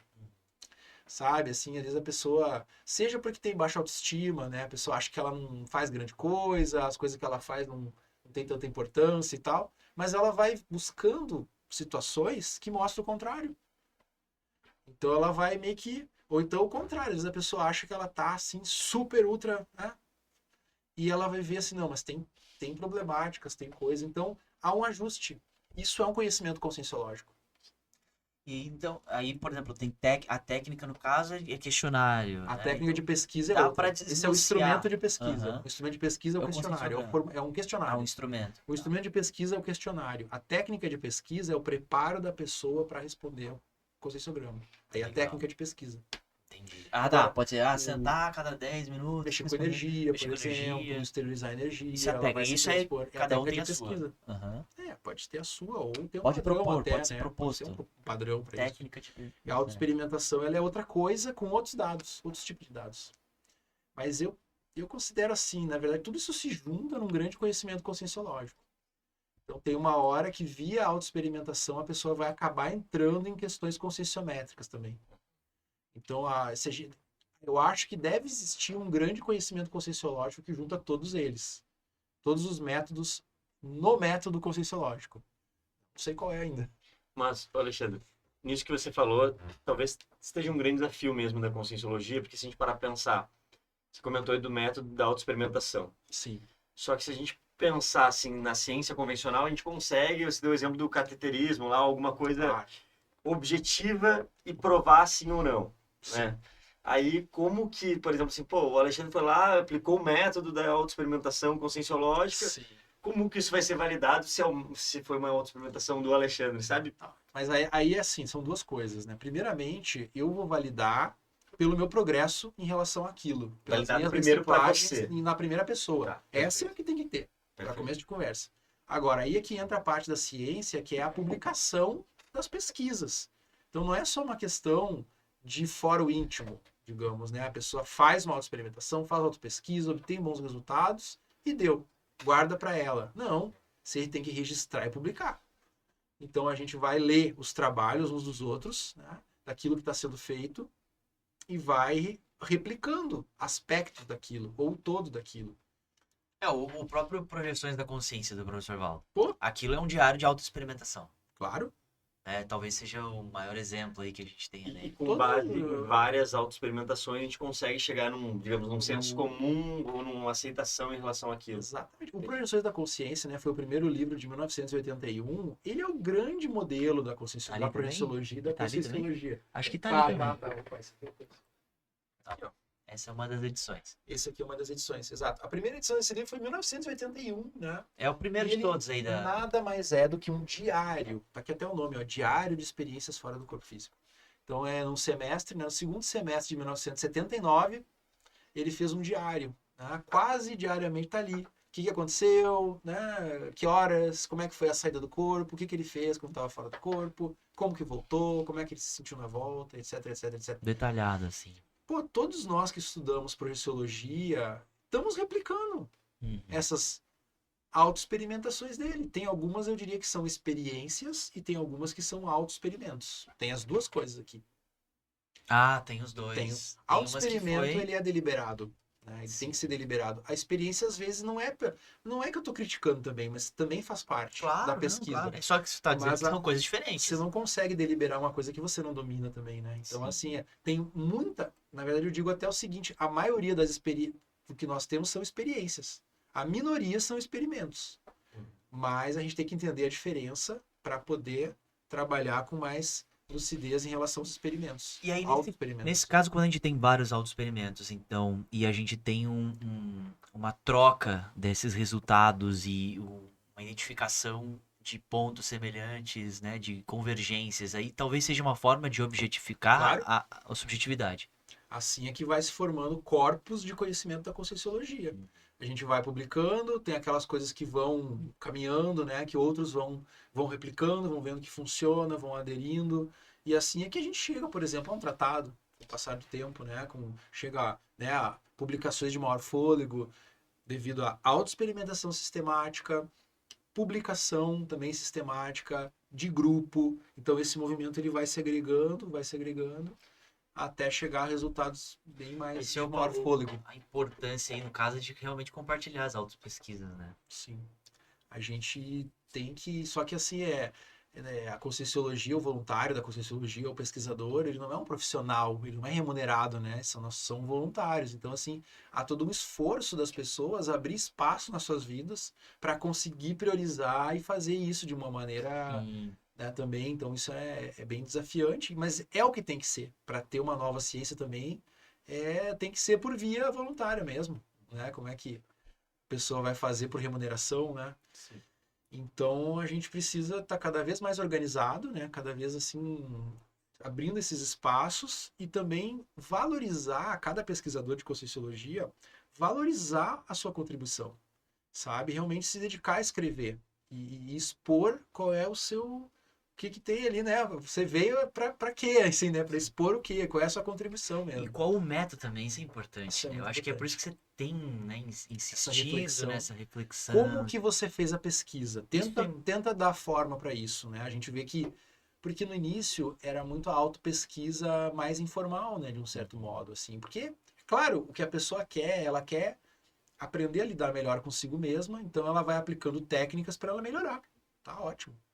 Mas com o passar do tempo, a gente precisa descrever a forma de fazer isso com maior detalhe, maior clareza, né? Com compromisso Como se dá esses métodos. para porque ajudar o grupo. sem aí, o né? método não é replicável. Né? A técnica ela já torna replicável. Se você descreve uma técnica, já é alguma coisa. Mas o método ele dá um passo além, né? Porque ele dá o enfoque de pesquisa. Como que você coletou os dados, onde é que você registrou esses dados, por que você chegou a tal conclusão. E a gente faz isso. Mas é nessa fase, então, da conscienciologia agora com 30 anos, né? Vai fazer do lançamento do tratado 700 experimentos da conscienciologia. Então, a gente teve uma experiência de 3 décadas, né? De muita experiência, né? Que dessa experiência foi muito acumulada, né? Muitas experiências. E chega um momento da gente pensar nisso, né? Vamos avançar ainda mais quanto a isso, né, da sistematização dessa neociência. E o Alexandre, se a gente para pensar, o objetivo da ciência, por isso que ela é proposta para a nova ciência, ele é diferente da ciência convencional, o objetivo da conscienciologia. Que eu quero dizer Sim, ele é maior. e aí até o que o Valdo já falou algumas vezes, enfim, que a conscienciologia seria a ciência das ciências. O que você... Qual que é... A ciência das ciências, Porque porque o foco dela é diferente. por causa da consciência, por causa do objeto. Quem né? produz todas as outras ciências, né? É a consciência que produz todas as ciências. Então, nesse sentido, é a ciência daquilo que produz todas as ciências. Entendi. É o penso logo existo do Não Descartes. foi o né? primeiro a usar essa expressão, né? Já foi usado, por exemplo, a história, já foi considerada a ciência das ciências, porque também tudo que acontece na história. Então, é uma expressão que já foi utilizada também por outras, né, disciplinas. Mas faz sentido, né? Quando, dependendo do objeto. Porque se a gente para pensar, a gente está falando que é a única ciência que está estudando a si mesmo, que está olhando para o objeto intraconsciencial, não um objeto externo. Tem essa questão da ciência das ciências, porque é aquilo que há de mais importante. Aquilo que é de mais importante. Que Perfeito. é quem nós somos, né? Perfeito. A consciência. Que quem seria é a consciência? O que é a consciência? Que é talvez o maior. o maior desafio. É o que todo mundo tá mais acostumado, né? Todo mundo é muito familiar com o que é consciência, só que ninguém é. sabe definir ao mesmo tempo. Mas aí que tá, familiar até certo ponto, Isso, com a perfeito. consciência humana. Isso. Mas se a gente pega o objeto da conscienciologia, que é a consciência integral, é outra coisa. Exatamente. Então, isso é que é a virada de Sim. paradigma, na verdade, eu vejo. Uhum. Que é uma releitura de si próprio. Sim. Porque Você, por exemplo, começa a perceber o energossoma, muda a própria autopercepção de quem você é. Você começa a perceber os seus pensenes, pensamentos, sentimentos e energias, muda a sua autopercepção de quem você é. Então, aquele cogito, né, do penso, logo existo, é pequeno. Né? Quer dizer, esse quem eu sou, do ponto de vista multidimensional, é muito mais. Sim. Essa consciência não é apenas o eu penso. Não, é esse eu me manifesto multidimensionalmente. então poderia ser Muito mais.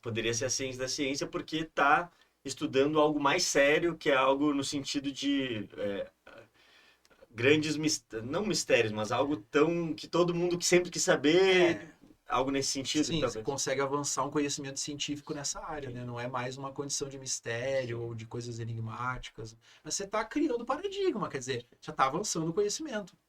Vai avançar, né, até não sei onde, né? Aí Legal. vai. Bom, acho que a gente também tá chegando aí ao final. Eu queria, assim, Zaz, primeiro, trabalhos que você acha legal, seus trabalhos que você queira falar, se você tem alguma sugestão de artigo, alguma coisa que você tenha publicado para o pessoal que queira buscar. Tem os artigos, né? Eu acho tem um artigo da revista Consciência, que é o Autoexperimentação Consciencial, o método científico da conscienciologia. Eu acho que esse foi o primeiro ali, né? Assim, de mais propositivo. Tem um artigo Eu conscientear, com T. é a aí, né? revista Conscientia, com T, exatamente. Conscientia. Vamos deixar, a gente deixa Esse é nos um artigo. comentários. Tem um artigo que eu vejo que eu tentei fazer uma exploração e eu propus 4 métodos científicos da conscienciologia. Eu gostaria de deixar também assim, essa sugestão. Acho que eu já vi esse também. Chama Métodos Científicos Conscienciológicos, um estudo exploratório. Então eu fiz toda uma revisão do Cosmoanálise, da né? bibliografia do Valdo Vieira, desde 81 Legal. a 2015, e eu estou propondo 4 grandes fases, 4 grandes métodos, assim, diferenciando por método, assim, aquilo que ele propôs é uma teoria aí, digamos assim, mas uma tentativa de conseguir definir esses métodos. Legal. Esse é um também. Agora, tem a questão da própria filosofia, né? Também eu acho que eu gostaria de deixar uma dica. Uhum.